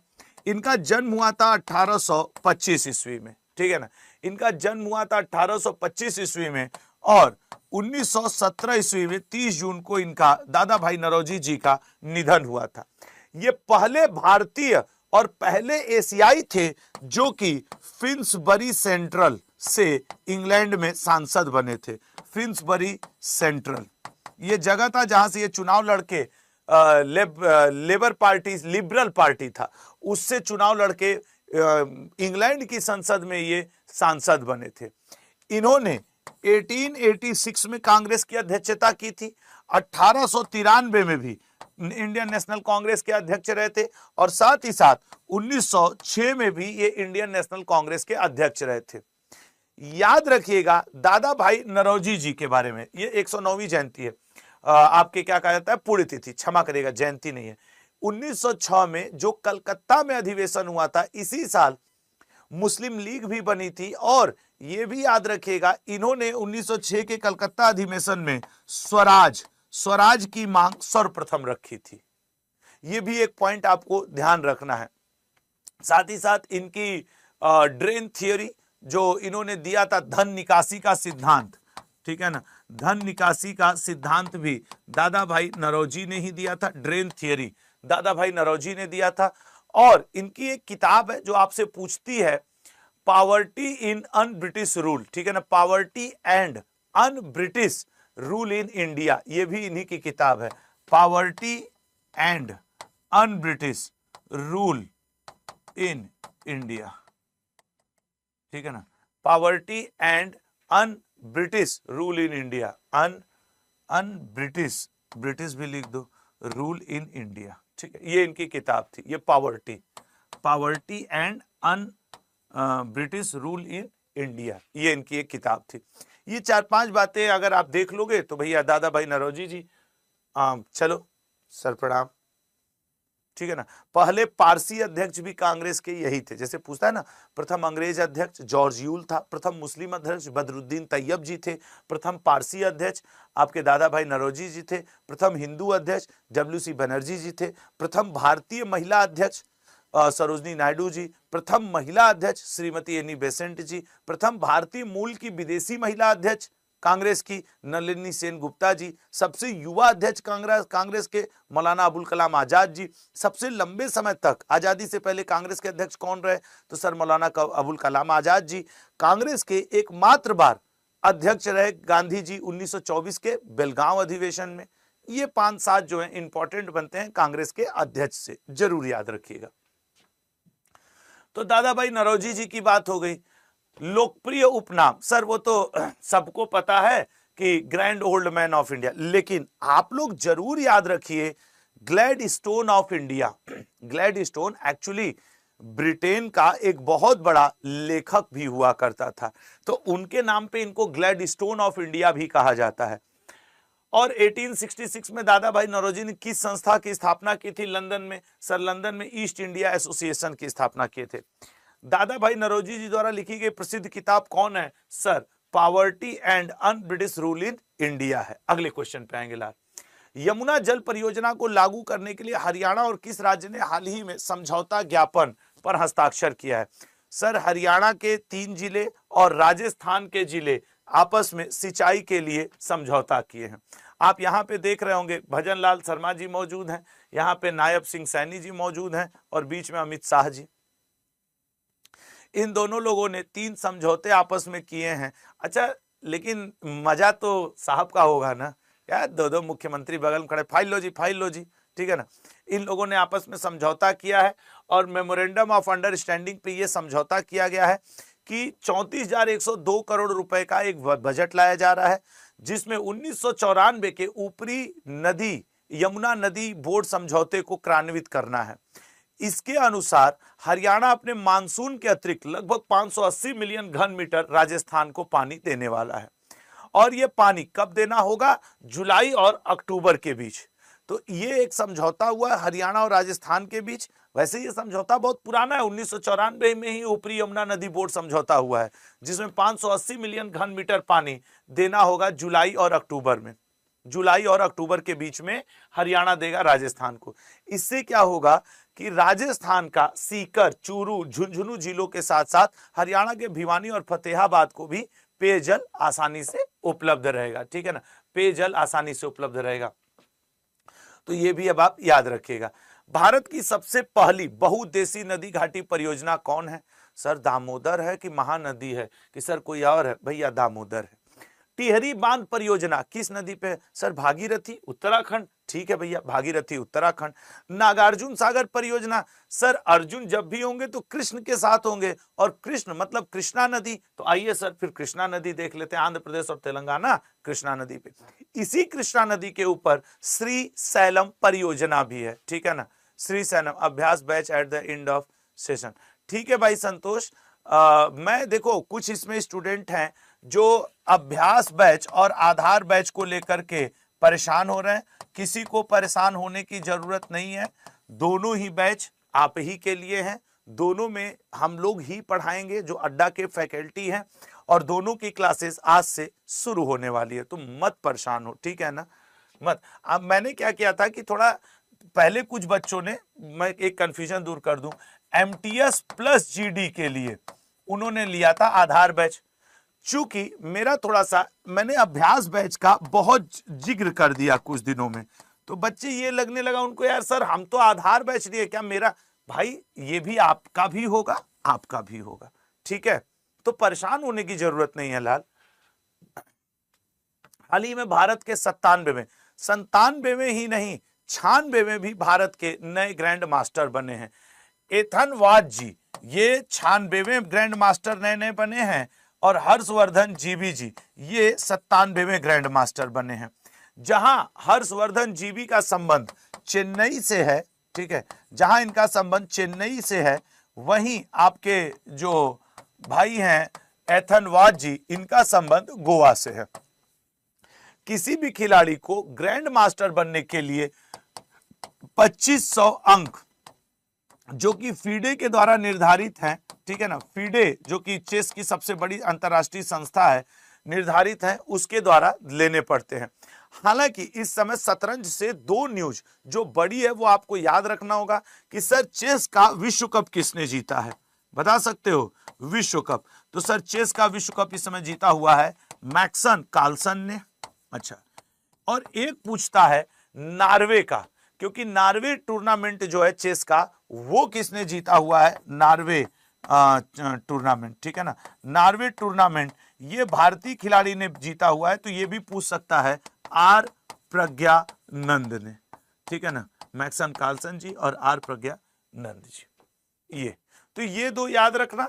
और 96 97 में कौन बने उनका नाम, किस जगह से बिलोंग करते हैं और कितने रेटिंग अंक मिल जाने पे इनको माना जाता है कि ये बन चुके हैं शतरंज के ग्रैंड मास्टर। तो सी ऑप्शन करेक्ट है, हर्षवर्धन जी भी 97 में बने हैं।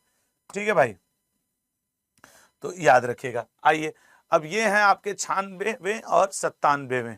अच्छा अब इसमें बताओ, इसमें कौन होगा गोवा का और कौन होगा चेन्नई का? एक हिंट इसमें छुपा है, मतलब आपको ऐसे भी मैं पूछ सकता हूं कौन है हर्षवर्धन और कौन है इसमें एथनवाज। गेस करो, बताओ इसमें कौन चेन्नई से है कौन गोवा से है? एक हिंट है, देखो मुझे पूरी उम्मीद है ये टीका लगाए हुए हैं भाई, तो ये होंगे चेन्नई से।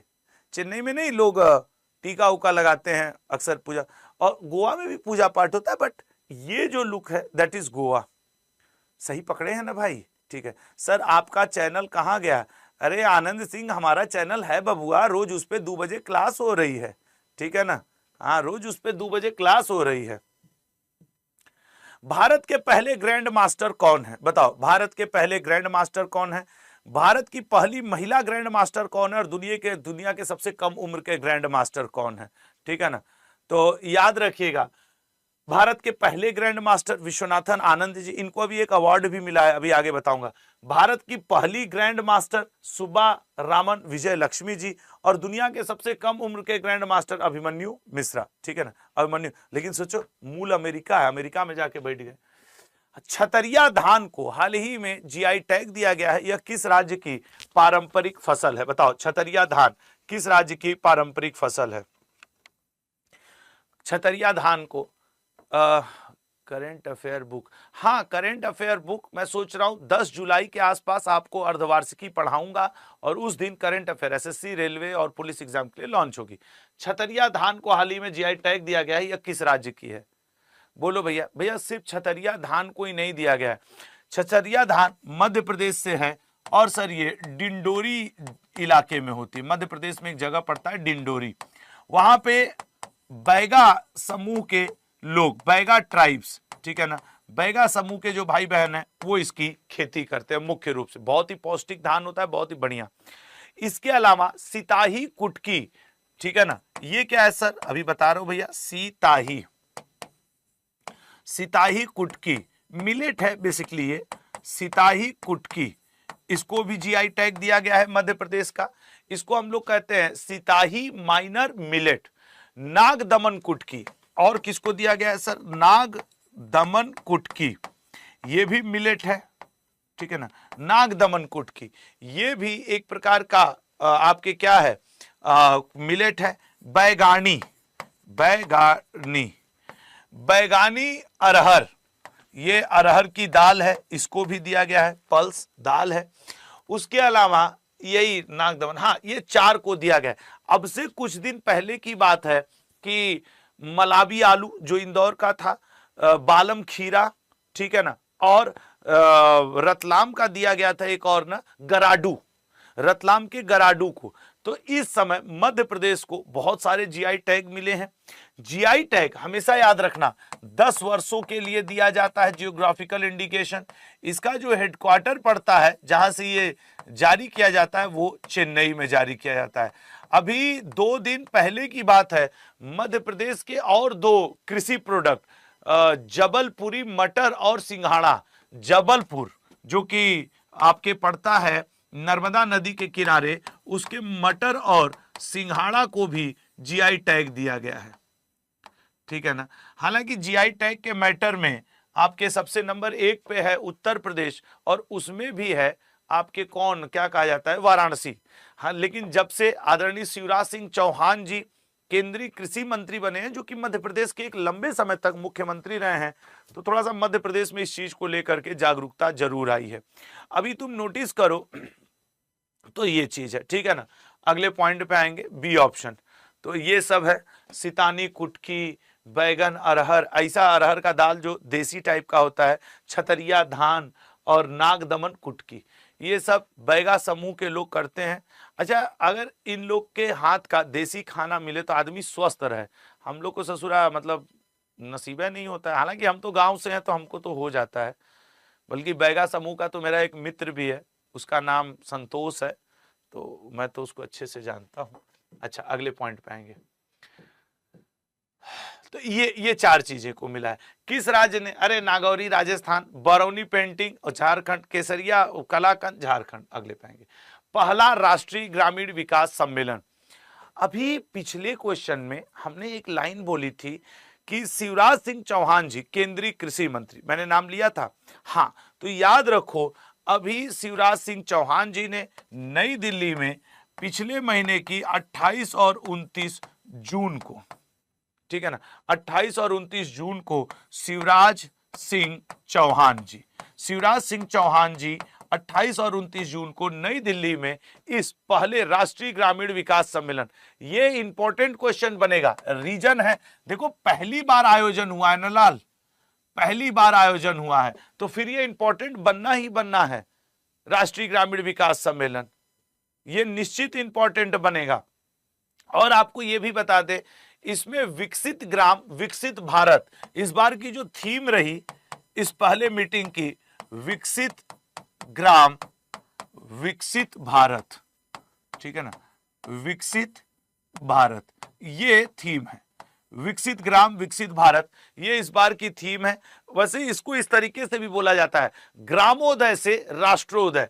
अगर बाय द वे मान लो ये ना दिखा तो मे भी आपको ऑप्शन में ये दिखेगा, ग्रामोदय से राष्ट्रोदय, तो ये भी सही है, ठीक है ना, ये भी आपके राष्ट्रोदय, ग्रामोदय से राष्ट्रोदय, ग्रामोदय से राष्ट्रोदय, ये भी। अभी चूंकि शिवराज सिंह चौहान जी का संबंध है आपके मध्य प्रदेश से, मध्य प्रदेश के इंदौर में ही ब्रिक्स के कृषि मंत्रियों की बैठक हुई थी, और अभी कृषि से रिलेटेड वीबीजी रामजी योजना, वीबीजी रामजी योजना, ये जो थी वीबीजी रामजी योजना अभी 2 दिन पहले पंजाब ने अपने यहां लागू किया है। और जिस समय ये राष्ट्रीय ग्रामीण विकास सम्मेलन हो रहा था, शिवराज सिंह चौहान जी ने 2 प्लेटफॉर्म पोर्टल भी लॉन्च किया है। एक पोर्टल का नाम है सी लिप्स, ठीक है ना, LEAPS, ये एक पोर्टल भी लॉन्च किया है शिवराज सिंह चौहान ने महिला कल्याण, महिला कृषकों के लिए। और एक और पोर्टल लॉन्च किया यार महिलाओं के लिए ही, लखपति दीदी डैशबोर्ड। लखपति दीदी योजना जो चल रही थी ना, उसी में लखपति दीदी डैशबोर्ड भी लॉन्च किया है। एक बात आपको और बता देना चाहेंगे, 2026 को यूनाइटेड नेशन ने महिला किसान वर्ष घोषित किया है, ठीक है ना, महिला किसान वर्ष, तो ये भी याद रखिएगा, महिला किसान वर्ष ये 2026 को यूनाइटेड नेशन ने घोषित किया हुआ है 2026 को। तो ये, और ये दोनों प्लेटफॉर्म के नाम है, सी लिप्स जो इसी मीटिंग में शिवराज सिंह चौहान जी ने लॉन्च किया, और लखपति दीदी डैशबोर्ड, लखपति दीदी डैशबोर्ड। तो आइए भैया, मतलब आगे शिवराज सिंह चौहान, इनकी किताब का नाम क्या था? शिवराज सिंह चौहान जी ने मोदी जी के साथ अपने संबंधों को ऊपर एक किताब लिखी थी, जो कि आज से 1 महीना पहले हम लोगों ने पढ़ा था। उस किताब का नाम क्या था? दोनों लोग पास दिख रहे हैं ना, उस किताब का नाम था अपनापन।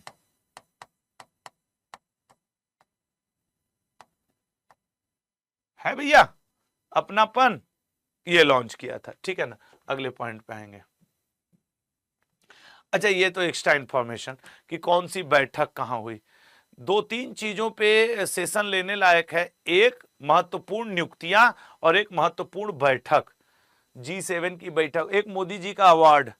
मतलब इस महीने 3-4 10 मिनट शो लेना पड़ेगा, तब जाकर के बात बनेगी।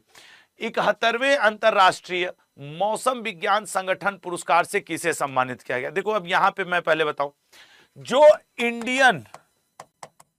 इंडियन मेट्रियोलॉजिकल डिपार्टमेंट, इसकी स्थापना 1975 ईस्वी में हुई थी, पहले तो ये जान लो। जो भारतीय मौसम विज्ञान विभाग है उसकी स्थापना 1975 में, जबकि इंटरनेशनल मेट्रोलॉजिकल ऑर्गेनाइजेशन, इसकी स्थापना कब हुई थी? इन दो अलग अलग चीज हो गई ना भाई सर। 23 मार्च 1950, 23 मार्च 1950। यही वजह है कि 23 मार्च को हम लोग क्या मनाते हैं? अंतरराष्ट्रीय मौसम दिवस। ये भी शहीद आजम भगत सिंह जी के लिए तो याद किया ही जाता है, लेकिन अगर इसको स्टैटिक जीके के पॉइंट ऑफ व्यू से देखें तो ये है। अब जरा सुनना, इंटरनेशनल जो मौसम विज्ञान संगठन है उसमें वर्तमान में 192 देश हैं जो उसके सदस्य हैं, 192 देश हैं जो उसके सदस्य हैं। और इस पुरस्कार से सम्मानित किया गया है फ्लोरेंस राबियार को। फ्लोरेंस राबियार को क्यों सम्मानित किया गया है सर? 71वां संस्करण इनको क्यों दिया गया है? देखो, इन्होंने संख्यात्मक मौसम पूर्वानुमान और डाटा आधारित जो रिसर्च है उसके लिए दिया गया है। किसके लिए दिया गया है? अब देखो, ये बात इतनी डेप्थ में जाके तुमसे पूछना नहीं, लेकिन फिर भी अभी जानकारी के लिए, संख्यात्मक गणना के आधार पे मौसम पूर्वानुमान, नंबरिंग करके इन्होंने मौसम पूर्वानुमान और उसमें एआई के व्यापक प्रयोग के लिए इनको ये अवार्ड दिया गया है। मैं एक लाइन आपको एआई के बारे में बोलना चाहूंगा। एआई किसी की नौकरी नहीं छीनेगा, एआई सीखने वाला, एआई न सीखने वाले की नौकरी छीनेगा। ये होने वाला है, ठीक है ना? इसलिए एआई पे थोड़ा सा ध्यान बनाए रखो। कुछ कुछ जब मोबाइल चलाते हो तो ट्राई मारते रहा करो कि एआई क्या है, कैसा है, किस तरीके का है। सी ऑप्शन तो ये है। प्रणाम, आइए चाय पे। अब देखो, हमारे मुंह से ना अक्सर चाय बीड़ी निकलता है, हालांकि मैं बड़े ट्रस्ट के साथ कहता हूं दोस्त, मैं अपने लाइफ में कोई नशा आज तक नहीं किया हूं। हाँ, मीठा पान खाता हूं जब बनारस जाता हूं, लेकिन जब मैं बोलता हूं तो मैं बोलता हूं चाय बीड़ी। तो तुम लोग कभी सेमिनार में आए ना तो हम यही बोलेंगे, आओ मिलो चाय बीड़ी पे। ये चाय बीड़ी के नाम से याद आया, 5 तारीख को मैं मुजफ्फरपुर आ रहा हूं, ठीक है ना? मुजफ्फरपुर, ये बिहार में मुजफ्फरपुर में 5 तारीख को आ रहा हूं, और 6 तारीख को 11 बजे पटना, ठीक है ना? 6 तारीख को 11 बजे पटना। सर, वो बोरिंग रोड चौराहा पे भगवती कॉम्प्लेक्स के फर्स्ट फ्लोर पे, यहां पे अड्डा का ऑफिस है, ठीक है ना? यहां पे। और 5 को मुजफ्फरपुर में अड्डा के ऑफिस, ठीक है ना? अड्डा के ऑफिस। तो आप गूगल पे भी जाके अड्डा ऑफिस इन मुजफ्फरपुर सर्च मार दोगे तो भी आ जाएगा। और पटना, तो 5 और 6 ये 2 दिन पटना मतलब रहना है, ठीक है ना?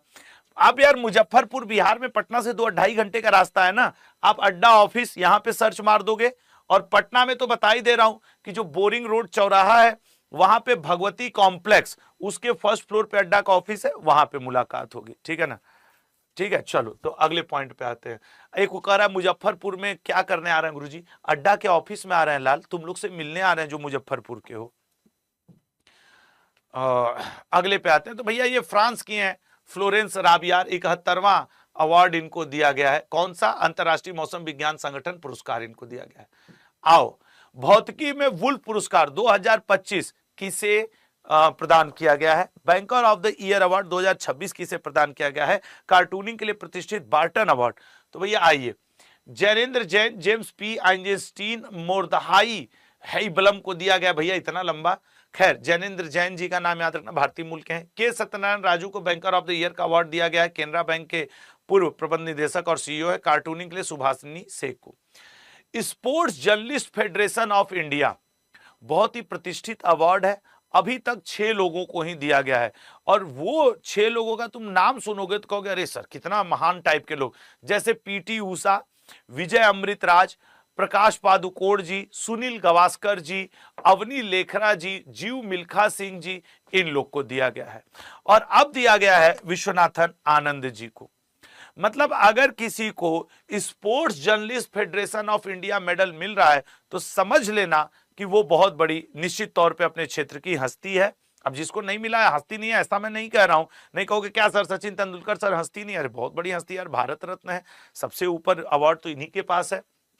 लेकिन जो मैं इस अवार्ड के महत्व को समझाना चाह रहा हूं कि sports journalist federation of India, इसको शॉर्टकट में लल्ला SJFI अवार्ड कहा जाता है। SJFI अवार्ड कहा जाता है। SJFI अवार्ड ये दिया गया है आपके sports journalist federation of India के मतलब के द्वारा विश्वनाथन आनंद जी को। विश्वनाथन आनंद जी 5 बार विश्व चैंपियन रहे हैं, ठीक है ना? 5 बार विश्व चैंपियन रहे। इसमें एक गोल्ड मेडल, सॉल और सर्टिफिकेट दिया जाता है। तो ये विश्वनाथन आनंद जी को दिया गया है, ठीक है ना? अगले पॉइंट पे आएंगे। किस टेनिस खिलाड़ी को global life time achievement award दिया गया है? सर नोवाक जोकोविच। ओलंपिक में गोल्ड मेडल विजेता भी इस बार के यही हैं। पाली उमिरगर पुरस्कार सर शुभमन गिल को दिया गया है। बीसीसीआई द्वारा colonel CK Nayudu lifetime achievement award Rahul Dravid और रोजर बिन्नी जी को दिया गया है। कौशल विकास एवं उद्यमिता मंत्रालय द्वारा कौशल महोत्सव का आयोजन कहां किया गया? सर कौशल महोत्सव इसका आयोजन किया गया है सर, वैसे ये बहुत ज्यादा इंपॉर्टेंट नहीं बनेगा, वारंगल, ठीक है ना, वारंगल में। हेमिस महोत्सव लद्दाख में हुआ है, हेमिस मठ में। राजा महोत्सव उड़ीसा में हुआ है। गंगम्मा महोत्सव आंध्र प्रदेश में। भारतीय वायुसेना के 51वें उप प्रमुख कौन बने हैं बताओ? भारतीय वायुसेना के 51वें। सर एक्चुअली ऐसा हुआ है कि हम लोग पढ़ तो इस क्वेश्चन को लिए ही हैं, तो नागेश कपूर का स्थान लिया है, वायुसेना की बात हो रही है, तो सर वायुसेना के बने हैं आशुतोष दीक्षित, ठीक है ना, आशुतोष दीक्षित। और ये धीरज सेठ जी तो सेना के बने हैं, सेना प्रमुख के रूप में आए हैं धीरज सेठ जी, यही वायुसेना। वायुसेना की अगर हम लोग स्थापना की बात करें तो 8 अक्टूबर 1932 ईस्वी को हुई थी वायुसेना की स्थापना। इसीलिए हम लोग इस दिन वायुसेना दिवस मनाते हैं, एयरफोर्स डे, ठीक है ना, एयरफोर्स डे इस दिन मनाया जाता है। दूसरी बात, जो 2026 में 8 अक्टूबर आएगा तो 94वां स्थापना दिवस रहेगा, ठीक है ना, स्थापना दिवस, ये भी याद रखिएगा। 2026 में 2026 में 94वां स्थापना दिवस रहेगा। आशुतोष दीक्षित जी ने किसका स्थान लिया है? इससे पहले वायुसेना के एयर स्टाफ वाइस चीफ जो होता है वो 3 स्टार पद होता है, इन्होंने नागेश कपूर का स्थान लिया है। हालांकि किसका स्थान लिया है ये बहुत कम पूछता है, नागेश कपूर का स्थान, ठीक है ना, स्थान लिया है। नागेश कपूर जी अपने पद पे से हटे हैं। और ये वायुसेना ने हाल फिलहाल में कई अभ्यास भी किए हैं। अच्छा, अगर आपसे ये स्टैटिक का क्वेश्चन है, वायुसेना का जो आदर्श लाइन है नभः स्पर्शम दीप्तम, इसको भगवत गीता के किस अध्याय से लिया गया है? ये आपके पेपर का क्वेश्चन रहा है कि वायुसेना का जो आदर्श वाक्य है नभः स्पर्शम दीप्तम, ये किस वायुसेना के भगवत गीता के किस अध्याय से है? तो याद रखना अध्याय 11, अध्याय 11 से लिया गया है वायुसेना का जो आपके आदर्श वाक्य है। वायुसेना ने हाल फिलहाल में ये सारी चीजें जो हैं, तो अब आशुतोष दीक्षित जी वायुसेना के नए प्रमुख बन गए हैं, ठीक है ना, प्रमुख मतलब उप प्रमुख, प्रमुख नहीं उप प्रमुख बने हैं। तो ये हैं आशुतोष दीक्षित जी और एयर मार्शल आशुतोष दीक्षित 1 जुलाई मतलब कल से ये बन गए हैं, अपने पद पर आ चुके हैं। अब आ जाओ नई नई नियुक्तियां। केंद्रीय प्रत्यक्ष कर बोर्ड के अध्यक्ष किसे नियुक्त किया गया है? केंद्रीय, भैया जम्मू आ जाएंगे यार मेजर जी, भैया आ जाएंगे कभी अवसर बने। केंद्रीय प्रत्यक्ष कर बोर्ड, सर हम लोगों ने कल ही पढ़ा था, सीबीडीटी के नए अध्यक्ष बन गए हैं रवि अग्रवाल जी। 31वें सेना प्रमुख धीरज सेठ जी, कल इन्होंने भी चार्ज ले लिया है। और भारतीय नौसेना के 48वें उप प्रमुख कौन बने हैं सर? तो वाइस एडमिरल अजय कोचर जी। बहुत महत्वपूर्ण नियुक्तियां हुई हैं, कहो तो कल 10 मिनट शो इस पे लगा दूं मैं, महत्वपूर्ण नियुक्तियों पे। यार ये सही रहेगा ना, अगर आप सबका आदेश हो तो कल एक 10 मिनट शो भी हो जाए, द 10 मिनट शो। और द 10 मिनट शो किस मुद्दे पे रहेगा?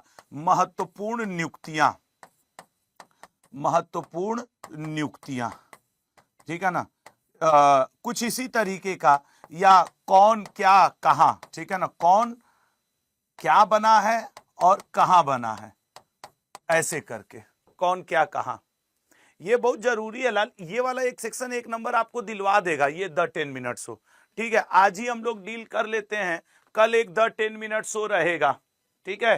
कल सुबह जब आप लोग 8 बजे करंट अफेयर पढ़ने आओगे 3 जुलाई को, तो झकास आपके लिए, ठीक है। हाँ, अब चलो आगे बढ़ते हैं, क्योंकि महत्वपूर्ण नियुक्तियां, महत्वपूर्ण सम्मेलन ये ज्यादा जरूरी होते हैं। स्मारकों को गोद लेने और विरासत से जुड़ी योजना हाल ही में किस राज्य केंद्र शासित प्रदेश द्वारा शुरू की गई है? इसको समझना, शुरू तो किया है लाल इसको दिल्ली राज्य सरकार ने, रेखा गुप्ता जी ने ये 2 योजनाएं लाई हैं स्मारकों को गोद लेने का। एक को जो स्मारक को गोद लेने का है उसके लिए कहा जा रहा है सीएम विरासत नवोत्थान योजना, मतलब मुख्यमंत्री सीएम विरासत नवोत्थान, ठीक है ना, नवोत्थान योजना, एक ये है। इस सीएम विरासत नवोत्थान योजना में किसी संस्था, व्यक्ति, एनजीओ को 5 वर्ष के लिए, ठीक है ना, 5 वर्षों के लिए दिया जाएगा कोई विरासत स्थल। उस विरासत स्थल का वो क्या करेंगे, व्यवस्था देखेंगे, और उसके लिए 2 करोड़ रुपए भी दिए जाएंगे रख रखाव के लिए, घोटाले के लिए नहीं। अब घोटाला कोई कर जाए उसमें अब कोई क्या ही करे, लेकिन सीएम विरासत नवोत्थान योजना ये है। साथ ही साथ एक और योजना आई है, दिल्ली मुख्यमंत्री स्मारक अधिग्रहण योजना, ठीक है ना, एक और आया है दिल्ली मुख्यमंत्री सीएम स्मारक ग्रहण योजना। ये क्या है सर, इसमें भी अगले 5 वर्षों के लिए जो स्मारक होंगे वहां की, मतलब इसको जो गोद लेगा उसको एक पर्टिकुलर नाम दिया जाएगा, स्मारक मित्र, ठीक है ना। तो स्मारक मित्र का काम होगा वहां की साफ सफाई का ध्यान देना, ठीक है ना, साफ सफाई। एक बार मुझसे गड़बड़ा जाता है ना तो मैं लिखता नहीं हूं, फिर उसी में खींच देता हूं। साफ सफाई, बिजली, ठीक है ना, वहां की बिजली, इन सब का ध्यान देना। और अगर इस दौरान भाई 5 साल के लिए मान लो तुमको दे दिया गया कि जाओ ऐश करो, रानी की बाव तुम्हारी है, 1 मिनट, तो गुजरात पड़ता है, दिल्ली का कोई ले लो, अकबर दीदी का मकबरा 5 साल तुम देखो। तो अगर उन 5 साल के दौरान वहां पे कोई कार्यक्रम होता है और उससे कोई पैसे की अर्निंग होती है तो वो आप पर्सनल उपयोग में नहीं लेंगे, इसी स्मारक के रख रखाव में लेंगे। अब तुम लोग के मन में आ रहा होगा, ओ मैं ना लाल किला ले लूंगा, लाल किला के रख रखाव में 10-20 करोड़ रुपया तुम्हारा खर्च हो जाएगा और लाल किला मिलेगा भी नहीं। कुछ लोग सोचेंगे अच्छा सर हम कुतुब मीनार ले लेते हैं, बड़ी कमाई होगी। खाक नहीं मिलेगा कुतुब मीनार, लाल किला, वो सब यूनेस्को के अंतर्गत आते हैं। और दूसरी चीज, वो सब केंद्र सरकार देखती है। ये योजना दिल्ली मुख्यमंत्री की है, तो जो दिल्ली राज्य सरकार की है वो आता है, ठीक है ना, वो आता है, तो वो आप देखिएगा। तो भैया ये 2 योजनाएं आई हैं, दिल्ली सीएम स्मारक ग्रहण योजना और सीएम विरासत नवोत्थान योजना, जो नई दिल्ली में मुख्यमंत्री रेखा गुप्ता जी ने शुरू किया है। और इन्होंने बताया है भैया हम पैसा वैसा देंगे, थोड़ा बिल्डिंग उल्डिंग सब लोग संभालिए, ठीक है ना। अगले पे आते हैं, अगला क्वेश्चन, महिलाओं के लिए प्रियदर्शिनी मुफ्त बस योजना। सर ये प्रियदर्शिनी केरलम, वीडी सतीशन यहाँ के नए नए मुख्यमंत्री बने हैं। लखपति बिटिया योजना, सर शुरू तो ये की गई है अभी दिल्ली से, लेकिन लखपति बहना योजना, लाडली बहना योजना, ये सब मध्य प्रदेश से शुरुआत हुआ। इसका जो कॉन्सेप्ट है इसका, मुख्यमंत्री अपना सुखी परिवार योजना, ये सर शुरू हुआ हिमाचल प्रदेश से। अगला क्वेश्चन, भारतीय सेना का उप प्रमुख, एक्चुअली 1 जुलाई से काफी नियुक्तियां भारतीय सेना के, नौसेना के, वायुसेना के, सीबीडीटी के, सीबीआई के, आईबी के, आपके विभिन्न मंत्रालयों के विभिन्न सचिव, बहुत सारे चेंज हुए, इसलिए कल द 10 मिनट्स एक रखूंगा। भारतीय सेना का उप प्रमुख हाल ही में किसे नियुक्त किया गया है? सर भारतीय सेना के नए उप प्रमुख बने हैं संदीप जैन जी। ये इनके बारे में जरा समझते हैं, संदीप जैन जी के बारे में। 1988 में महार रेजिमेंट, ठीक, इनका करियर शुरू हुआ था 1988 ईस्वी में। इनके बारे में जानो, महार रेजिमेंट से इन्होंने अपना करियर शुरू किया था। महार रेजिमेंट से अपना इन्होंने करियर शुरू किया। तो संदीप जैन जी ने किसका स्थान लिया? एक्चुअली इन्होंने स्थान लिया है धीरज सेठ जी की जगह। क्यों सर? धीरज सेठ जी की जगह क्यों? क्योंकि धीरज सेठ अब तो ये सेना प्रमुख हो गए हैं, और धीरज सेठ जी ने किसका स्थान लिया था? उपेंद्र द्विवेदी जी का। उपेंद्र द्विवेदी जी ये भूतपूर्व सेना प्रमुख हो गए हैं। 30 जून को इनका कार्यकाल खत्म हुआ, 1 जुलाई को ये सेना प्रमुख बने, तो ये उप सेना प्रमुख थे। तो उप सेना प्रमुख का पद खत्म हुआ तो उनकी जगह संदीप जैन जी। मतलब शिफ्टिंग ऑफ प्रॉपर्टी देख रहे हो ना। और अभी भारतीय सेना ने कितने, अब सेना से रिलेटेड है तो वही पढ़ लेते हैं। सर भारतीय सेना ने अभी भाग लिया है खान क्वेस्ट में, QUEST, खान क्वेस्ट अभ्यास में इन्होंने भाग लिया है। भारतीय सेना का 2026 का आदर्श वाक्य क्या है, मतलब क्या किसी को याद हो, मैंने कल भी शायद बताया था कि भारतीय सेना का जो 2026 के लिए आदर्श वाक्य क्या दिया गया है, डाटा और नेटवर्किंग का वर्ष, ठीक है ना, नेटवर्किंग और डाटा के लिए केंद्रित वर्ष, ये है भारतीय सेना का 2026 का आदर्श वाक्य। 2026 में चूंकि 15 जनवरी को सेना दिवस मनाया जाता है, तो इस बार कौन सा मनाया गया है, 78वां सेना दिवस मनाया गया है। इसके अलावा ने मेघालय के उमरोई में 11 देशों की सेना के साथ भारतीय सेना ने प्रगति अभ्यास भी किया है। कौन सा अभ्यास किया है, प्रगति अभ्यास। और ये प्रगति अभ्यास कहां पे हुआ है लाल, ये हुआ है मेघालय में, उमरोई, ठीक है ना,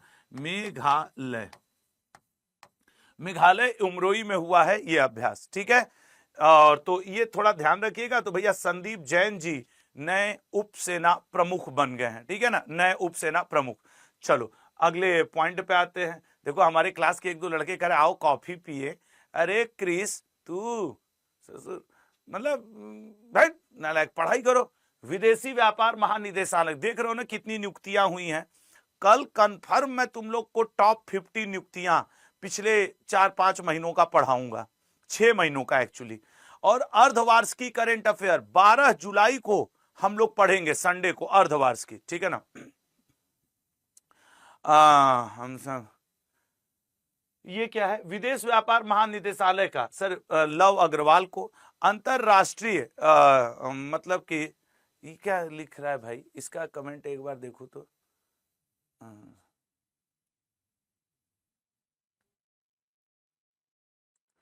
अरे बेटा उसका ये कुल्लू भाई जो आप बोल रहे हो ना कि 10 में आशुतोष कनेक्ट्स भारत पे 10 मिनट शो ले ले, वो एक्चुअली क्या होगा ना कि अभी उसका कंटेंट तैयार करना पड़ेगा यार, आज दिन लग जाएगा पूरा, मतलब इंपॉर्टेंट खोजना पड़ता है 10 मिनट शो के लिए, ऐसे नहीं होगा कि आज, तो आज लग जाएगा, कल ही करेंगे 10 मिनट शो। अगले पे आएंगे। अब देखो राष्ट्रीय जांच एजेंसी एनआईए के भी नए हेड बने हैं, चमड़ा निर्यात परिषद के भी नए हेड बने हैं, और यही सब 10 मिनट शो में सब अच्छे से कवर होगा। प्रधानमंत्री की सुरक्षा की जिम्मेदारी संभालने वाले स्पेशल प्रोटेक्शन ग्रुप का निदेशक किसे नियुक्त किया गया, ये भी देखो, ठीक है ना। स्पेशल प्रोटेक्शन ग्रुप का जो नया स्पेशल प्रोटेक्शन ग्रुप बना क्यों था, पहले तो ये जानिए।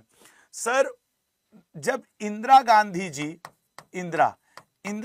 जी की जब हत्या हुई थी, इनके अंगरक्षकों ने इन्हें जब गोली मार दिया था, उसके बाद यह हुआ था कि यार प्रधानमंत्री की सुरक्षा के लिए एक अलग व्यवस्था होनी चाहिए। तब जाकर के 1985 ईस्वी में समितियों ने अनुशंसा किया और तब हुआ एसपीजी की स्थापना। इनकी डायरेक्ट भर्ती नहीं होती है, ये सेना के, सीआरपीएफ के, सीआईएसएफ के बहुत ही ट्रेंड लोग होते हैं जो एक बहुत ही हार्ड ट्रेनिंग से गुजरते हैं, तब जाकर के क्या बनाया जाता है, एसपीजी के जवान बनते हैं। एसपीजी की बात किया जाए तो आलोक शर्मा जी की जगह लेने जा रहे हैं कौन, बताओ।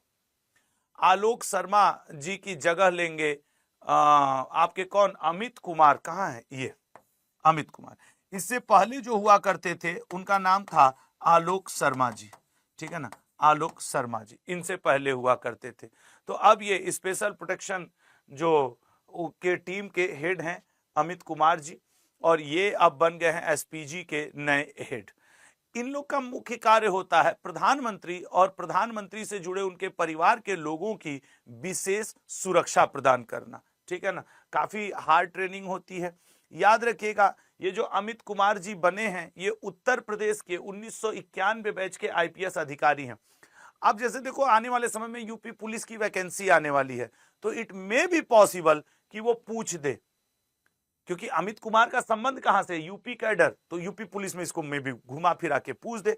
जो हटे हैं एसपीजी के हेड पद से उनका नाम है आलोक शर्मा, ये बिहार कैडर के हैं, ठीक है ना, ये बिहार। अभी देखो 31 मार्च 2027 को इनका कार्यकाल खत्म हो रहा है, पहले से भारतीय लोग इनको बना करके तैयार हैं।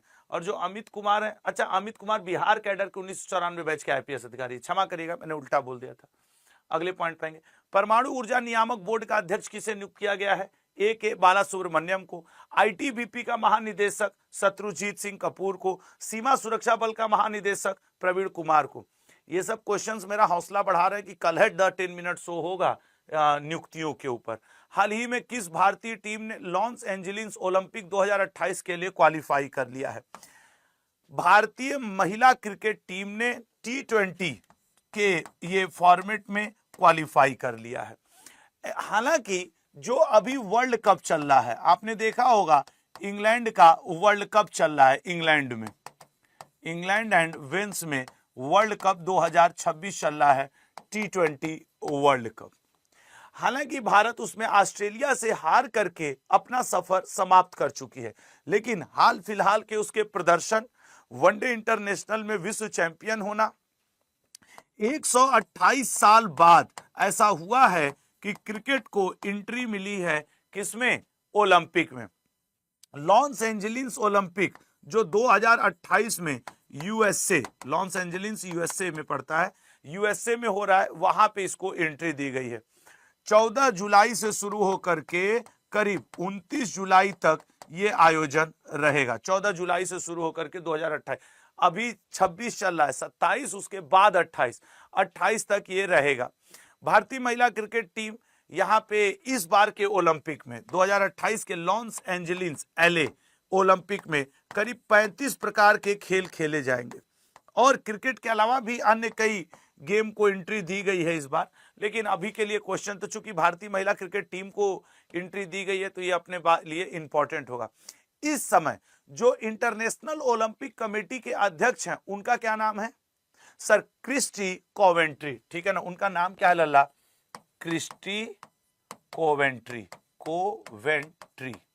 कोवेंट्री। ये क्या है सर? इंटरनेशनल ओलंपिक कमेटी की अध्यक्ष हैं।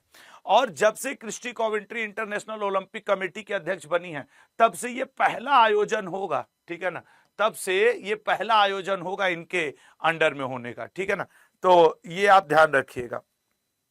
अगले क्वेश्चन पे जाएं तो आओ जरा देखते हैं अगला क्वेश्चन क्या बनेगा सर।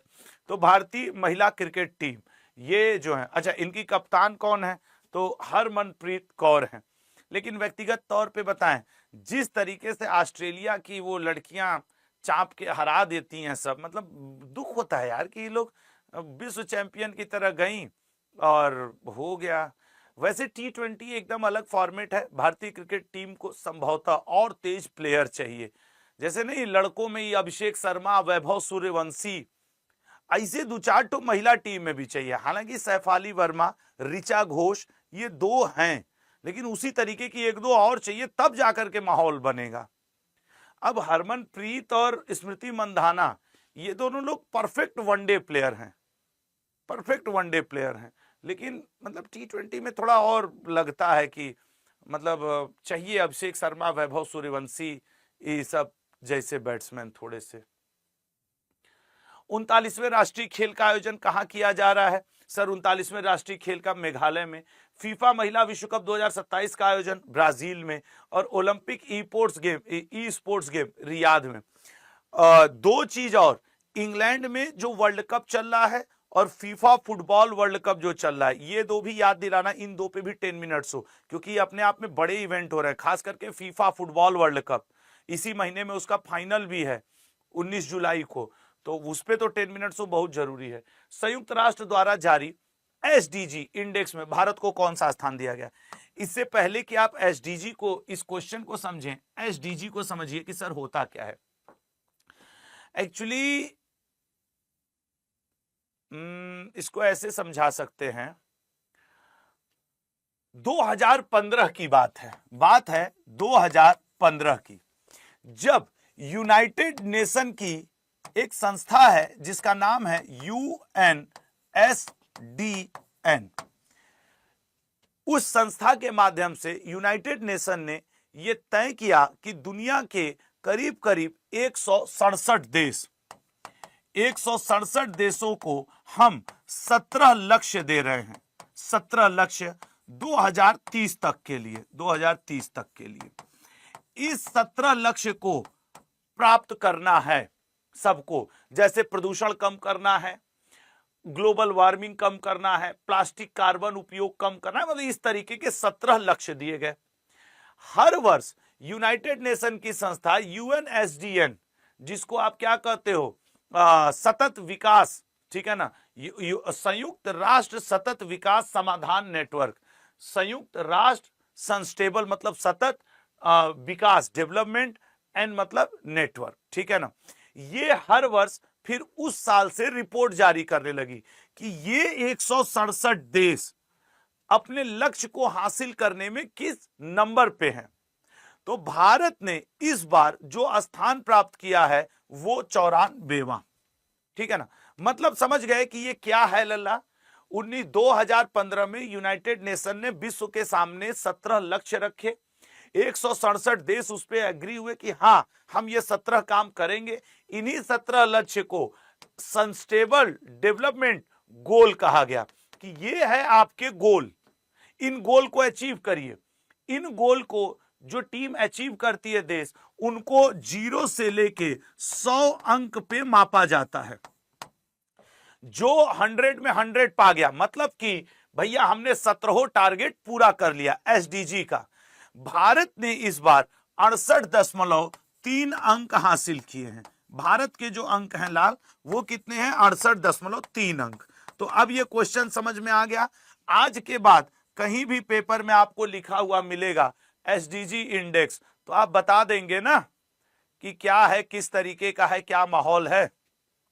हाँ, तो चलिए आगे बढ़ा जाएगा और देखा जाएगा कि अगला माहौल क्या बनता है। तो इसका सी ऑप्शन बड़ा अच्छा है भैया, ठीक है। भारत ने प्रगति की है तो अच्छी चीज है, ठीक है ना। 94वां स्थान भारत को मिला है। यही सब 17 तो टारगेट है। अब हम लोग देखो 2030 तक क्या क्या हासिल। ये अंक वंक बहुत इंपॉर्टेंट हैं, मतलब इनको हल्के में मत लेना कि नहीं सर। तो देखो भारत ने 100 में से 68, जबकि भारत 2025 में 99वें स्थान पे था, ठीक है ना। और अब तक देश ने 68वां अंक। सर फर्स्ट पे कौन चल रहा है? स्वीडन वाले पहले नंबर पे हैं और डेनमार्क वाले दूसरे पे, ठीक है ना। नहीं, फिनलैंड पहले पे भैया, फिनलैंड पहले पे है, स्वीडन डेनमार्क दूसरे और तीसरे पे, फिनलैंड पहले पे। और फिनलैंड ही प्रसन्नता सूचकांक में भी पहले पे, ये भी याद रखिएगा। अच्छा सर अगले क्वेश्चन पे आ जाइए। एशिया मैन्युफैक्चरिंग इंडेक्स में भारत को, सर हम लोग बनाने में तो तगड़ा है, हम लोग किसी का भी कुछ भी बना दें। भ्रष्टाचार में सर मतलब मत पूछिए, एक बार नौकरी तो लगने दीजिए, एक बार नौकरी तो लगने दीजिए। तो सर हम लोग 91वें स्थान में हैं। नेटवर्क हम लोग का सर एकदम टाइट रहता है, 45वें नंबर पे हैं हम लोग, ठीक है।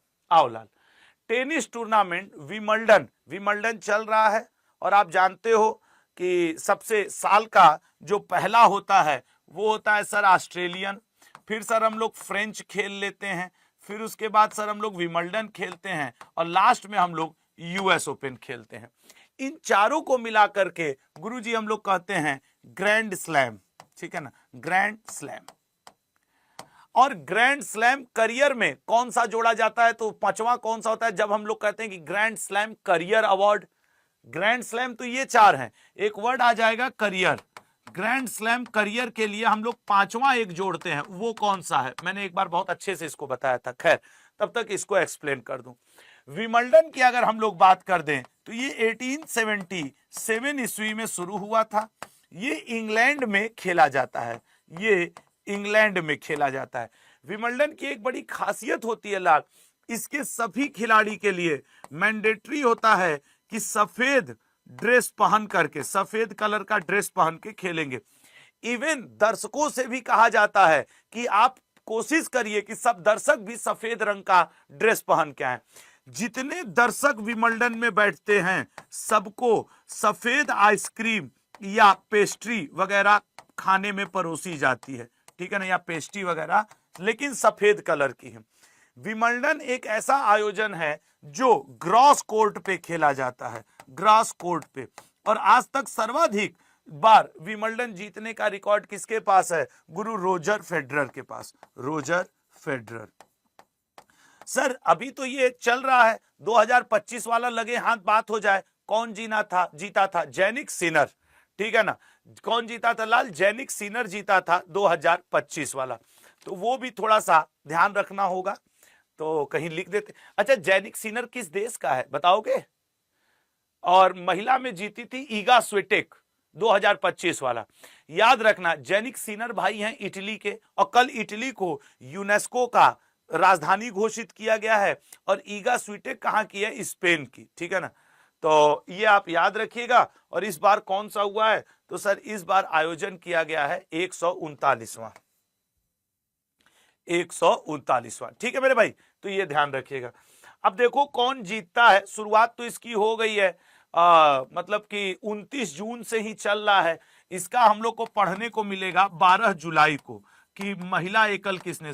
अच्छा इस बार कई चीजें हैं यार, 12 जुलाई को विंबलडन का फाइनल है, 19 जुलाई को फीफा विश्व कप का फाइनल है, क्रिकेट वर्ल्ड कप का फाइनल अब 2 ही 4 दिन में है, महिलाओं वाला जो प्रतियोगिता हो रहा है T20। तो इस बार इस महीने कई प्रतियोगिताएं हैं। बी ऑप्शन अगला।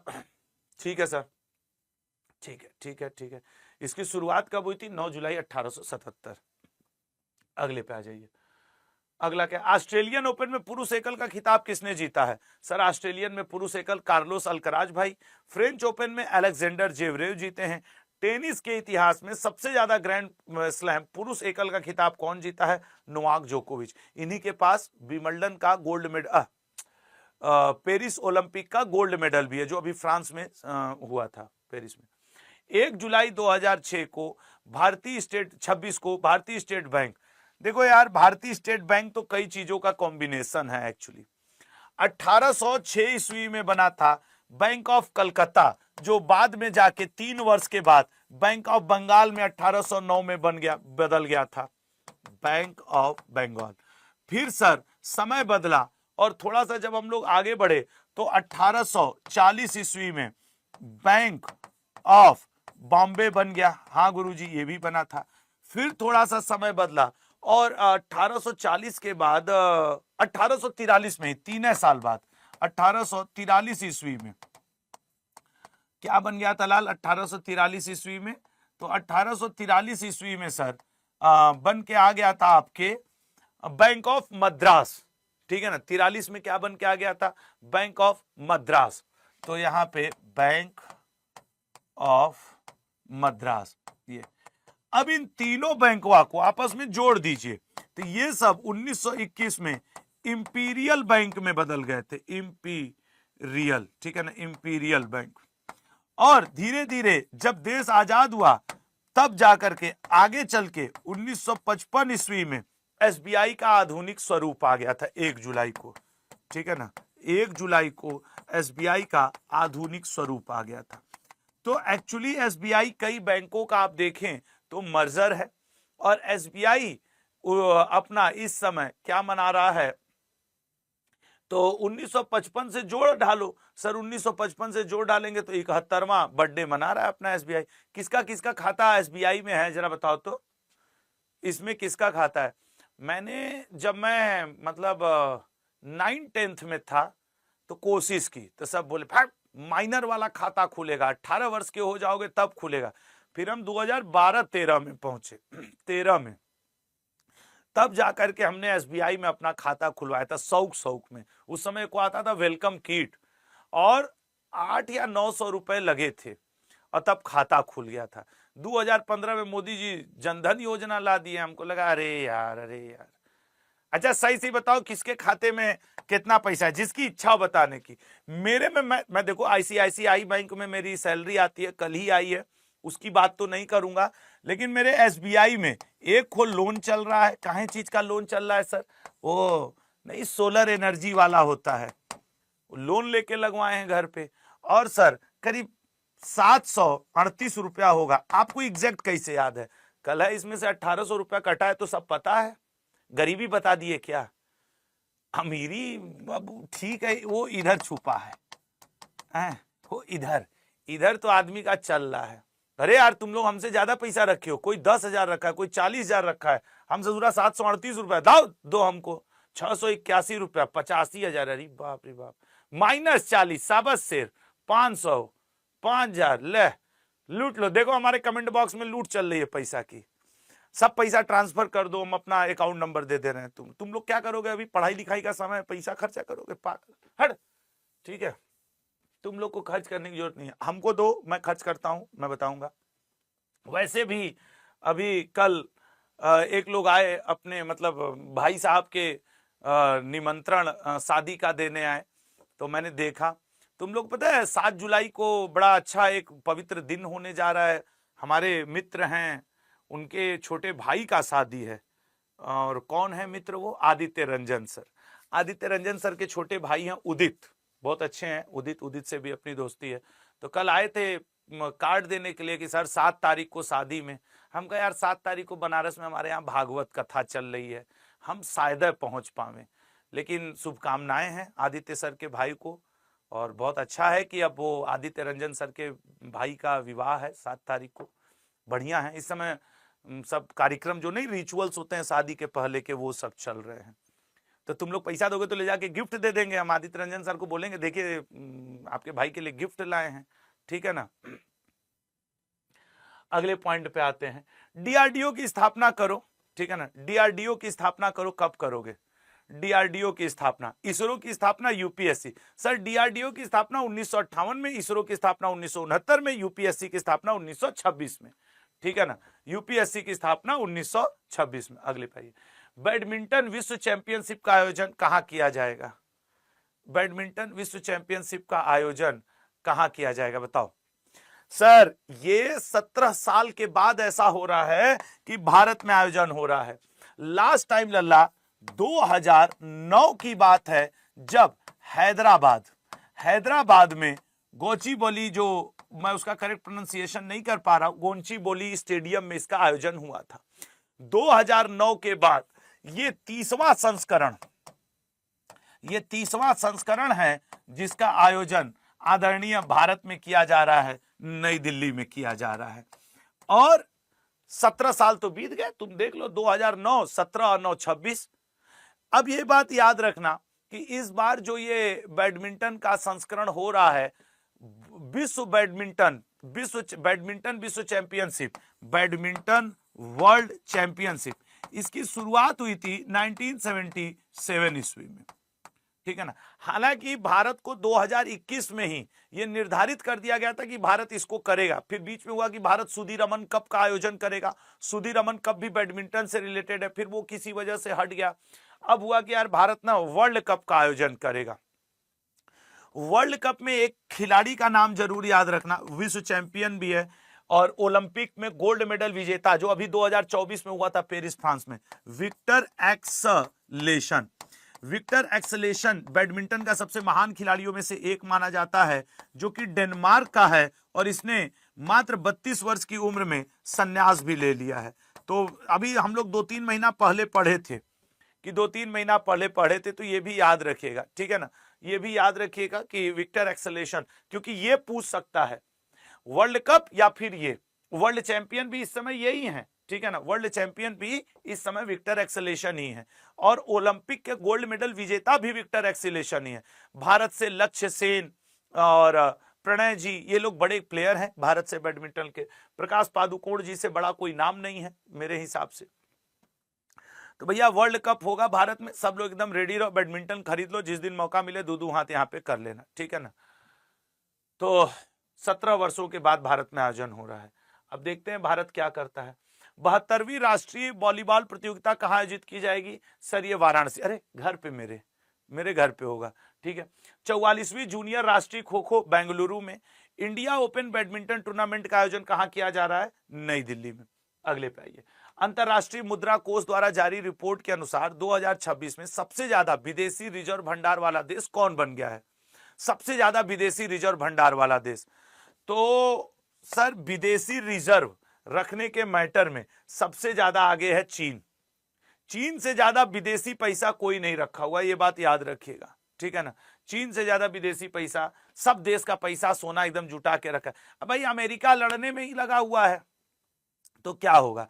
खैर ये एशिया का रिपोर्ट है, पहले नंबर पे चीन है, दूसरे पे जापान है, तीसरे पे भारत है, ठीक है ना। तो ये आप याद रखिएगा। अगले पे आएंगे, सॉरी फॉर दैट, हालांकि हमारा सॉरी बोलने का मन नहीं था, लेकिन फिर भी लोग कहते हैं एडिकेट है तो हमने दिखा दिया। तो अब यार जैसे मान लो छींक आ ही गई है, अब उसमें सॉरी क्या बोलना, आ गई, हाँ ठीक है कि थोड़ा ऐसे करके कर लो थोड़ा बहुत ये वो, अब इसमें कौन सा कंट्रोल है। अच्छा कुछ लड़कियां तो ऐसे सॉरी मतलब वो इतना सा छीकेंगी सब। अब आइए तो इतना छीक लो। ऐसा आपके परिचय में कोई है मैडम लोग, बताइए सही सही कि अगर छींक आई, अच्छी ये कहा है भाई, इतनी सी छींक मार के सॉरी, ऐसा ऐसे लगता है सॉरी बोलती है कि तेज छींक मार देंगी तो हम लोग उड़ जाएंगे वहां से। हमारे ऑफिस में एक दो तो मैडम लोग हैं, तनिको छींक देंगे ना, sorry sorry sorry sorry sorry. एक दिन हम बोल दिए थे नहीं तुम तेज छींक के देखो तो हम उड़ जाएंगे क्या। अजीब बात है यार। ठीक है तो नहीं उड़े, हाँ ठीक है, मैनर ये है कि रख लो ऐसे थोड़ा हाथ वाथ, रुमाल रुमाल निकाल के रख लो, वही में इतनी सी छीकेंगी उसी में ससुरा उड़ जाए आदमी। मोंगला बंदरगाह, मोंगला बंदरगाह भाई देखो, मोंगला बंदरगाह का हिसाब किताब ये है, ये बांग्लादेश का है। चाइना वाले हम लोगों को हर तरफ से घेर रहे हैं। मैं तुम लोग को एक चीज बताता हूं, देखो चाइना वाले चटगांव में नौसैनिक बंदरगाह बना रहे हैं। पहले तो देखो वो चटगांव में बांग्लादेश में नौसैनिक बंदरगाह बना रहे हैं। पाकिस्तान का ग्वादर, ग्वादर बंदरगाह सब ले लिए हैं, उधर से भारत को घेरे हुए हैं। श्रीलंका का हम्बन, हम्बन बोट करके है ना, हाँ हम्बन बोट, यहां से भारत को घेरे हैं, यहां श्रीलंका के साइड से, यहां पाकिस्तान के साइड से, यहां आपके बांग्लादेश के साइड से। 2015 की बात है, भारत ने मोंगला बंदरगाह के लिए, बांग्लादेश का ये दूसरा सबसे बड़ा बंदरगाह है, डील कर लिया था, लेकिन 2015 से लेके अब तक भारत इस पे काम ही नहीं शुरू करवा पाया। तो बांग्लादेश वाले के तुम्हारे भरोसे कब तक बैठेंगे यार, हटाओ, हम अपना काम चाइना को दे देते हैं। और उन्होंने चाइना को ये बंदरगाह उठा के दे दिया। अब ये बात वर्तमान सरकार नहीं बताएगी कि 2015 में हमारी सरकार बनी, तब से मोंगला बंदरगाह का काम रुका हुआ था। आज बांग्लादेशिया बोला कि हट किनारे करो, हम चाइना को दे रहे हैं। और चाइना देखो चटगांव साइड से, ग्वादर साइड से, हवन बटोट साइड से, हर साइड से भारत को घेर रहा है चाइना। और यही नहीं, जैसे एक सीपेक वाली योजना होती है, जो वन बेल्ट योजना अपनी चाइना चला रहा था, तुम लोग को बताऊं, म्यांमार, चाइना, बांग्लादेश, कौन कौन देश सर, म्यांमार, चाइना और बांग्लादेश, इन तीनों को लेकर के, इन तीनों को लेकर के चाइना एक नया प्रोजेक्ट लाया है, सीमेक, सीमेक प्रोजेक्ट, कि पूरा एकदम भारत को चारों तरफ से घेर लो। और इतना घेरने के बाद किसी दिन चाइना से नोकझोंक हुई ना, तो 1962 की लड़ाई भी हम लोग को चाइना की दया पे हम लोग थे। ये कड़वा सच है लेकिन सच है। चाइना ने हमला किया, भारत को ठीक से हराया, और हराने के बाद जब उसका मन हुआ तो कहे अब लड़ाई नहीं होगी, चलो भाग लो यहां से, भाग लो यहां से। अगर चाइना इसी तरीके की स्थिति बनाता रहा लाल, तो वो दिन दूर नहीं है जब पाकिस्तान से बड़ा दुश्मन वो चाइनीज है हम लोग का। पाकिस्तान को तो चलो आपका ऐसा दुश्मन है जिसको आप 2 थप्पड़ मार के शांत कर दोगे, पाकिस्तान कुछ बहुत ज्यादा नहीं कर पाएगा भारत का।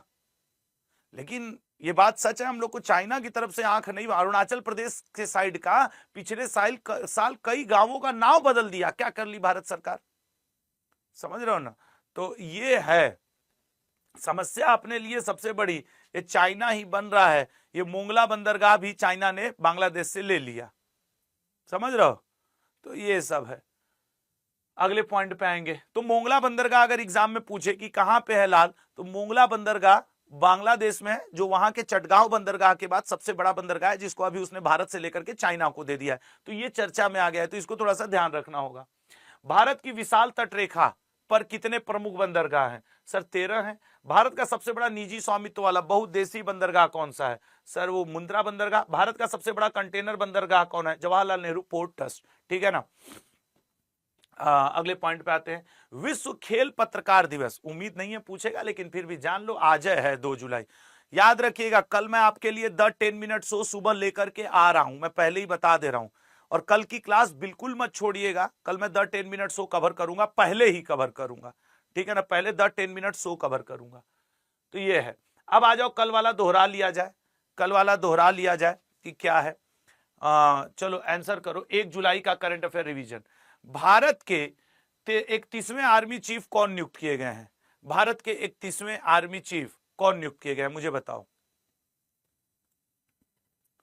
भारत के 31वें आर्मी चीफ कौन नियुक्त किए गए हैं? तो सर वो धीरज सेठ जी। अगला, रिम ऑफ द पैसिफिक सैन्य अभ्यास के 30वें संस्करण का आयोजन किस देश के नेतृत्व में हवाई द्वीप समूह में किया जा रहा है? तो rim of the Pacific sir America के नेतृत्व में किया जा रहा है, आपके हवाई द्वीप समूह के क्षेत्र के आसपास किया जा रहा है। अहमदाबाद में आयोजित एशियन वॉलीबॉल कन्फेडरेशन, लिंक नहीं लगा अभी तक अभ्यास बैच का, ठीक है ना? हाँ यार, अभ्यास बैच मतलब आज से जुड़ जाओ उसमें। मेरी क्लास अभ्यास बैच में 7 तारीख से शुरू होंगी। कांस्य पदक। अगला, केंद्रीय प्रत्यक्ष कर बोर्ड का अध्यक्ष हाल ही में किसे नियुक्त किया गया है? तो केंद्रीय प्रत्यक्ष कर बोर्ड का अध्यक्ष डी ऑप्शन रवि अग्रवाल जी को नियुक्त किया गया है। अरे हाँ, बड़ा अच्छा याद आया यार, आज 2 बजे आपकी थियरी क्लास चलेगी। कहां पे? आशुतोष कनेक्ट्स भारत पर, ठीक है ना?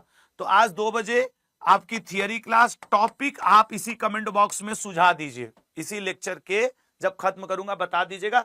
जो भी कहोगे थियरी प्लस एमसीक्यू उसका प्रैक्टिस करवा दूंगा आज 2 बजे, ठीक है ना? Ashutosh connects Bharat YouTube channel पे, ये भी ध्यान रखिएगा। तो ये हो गया। 30 जून 2026 को दादा भाई नौरोजी की कौन सी पुण्यतिथि मनाई गई है? सर 30 जून 2026 को दादा भाई नौरोजी जी की 109वीं पुण्यतिथि। यमुना जल परियोजना को लागू करने के लिए हरियाणा और किस राज्य ने हाल ही में समझौता ज्ञापन पर हस्ताक्षर किए?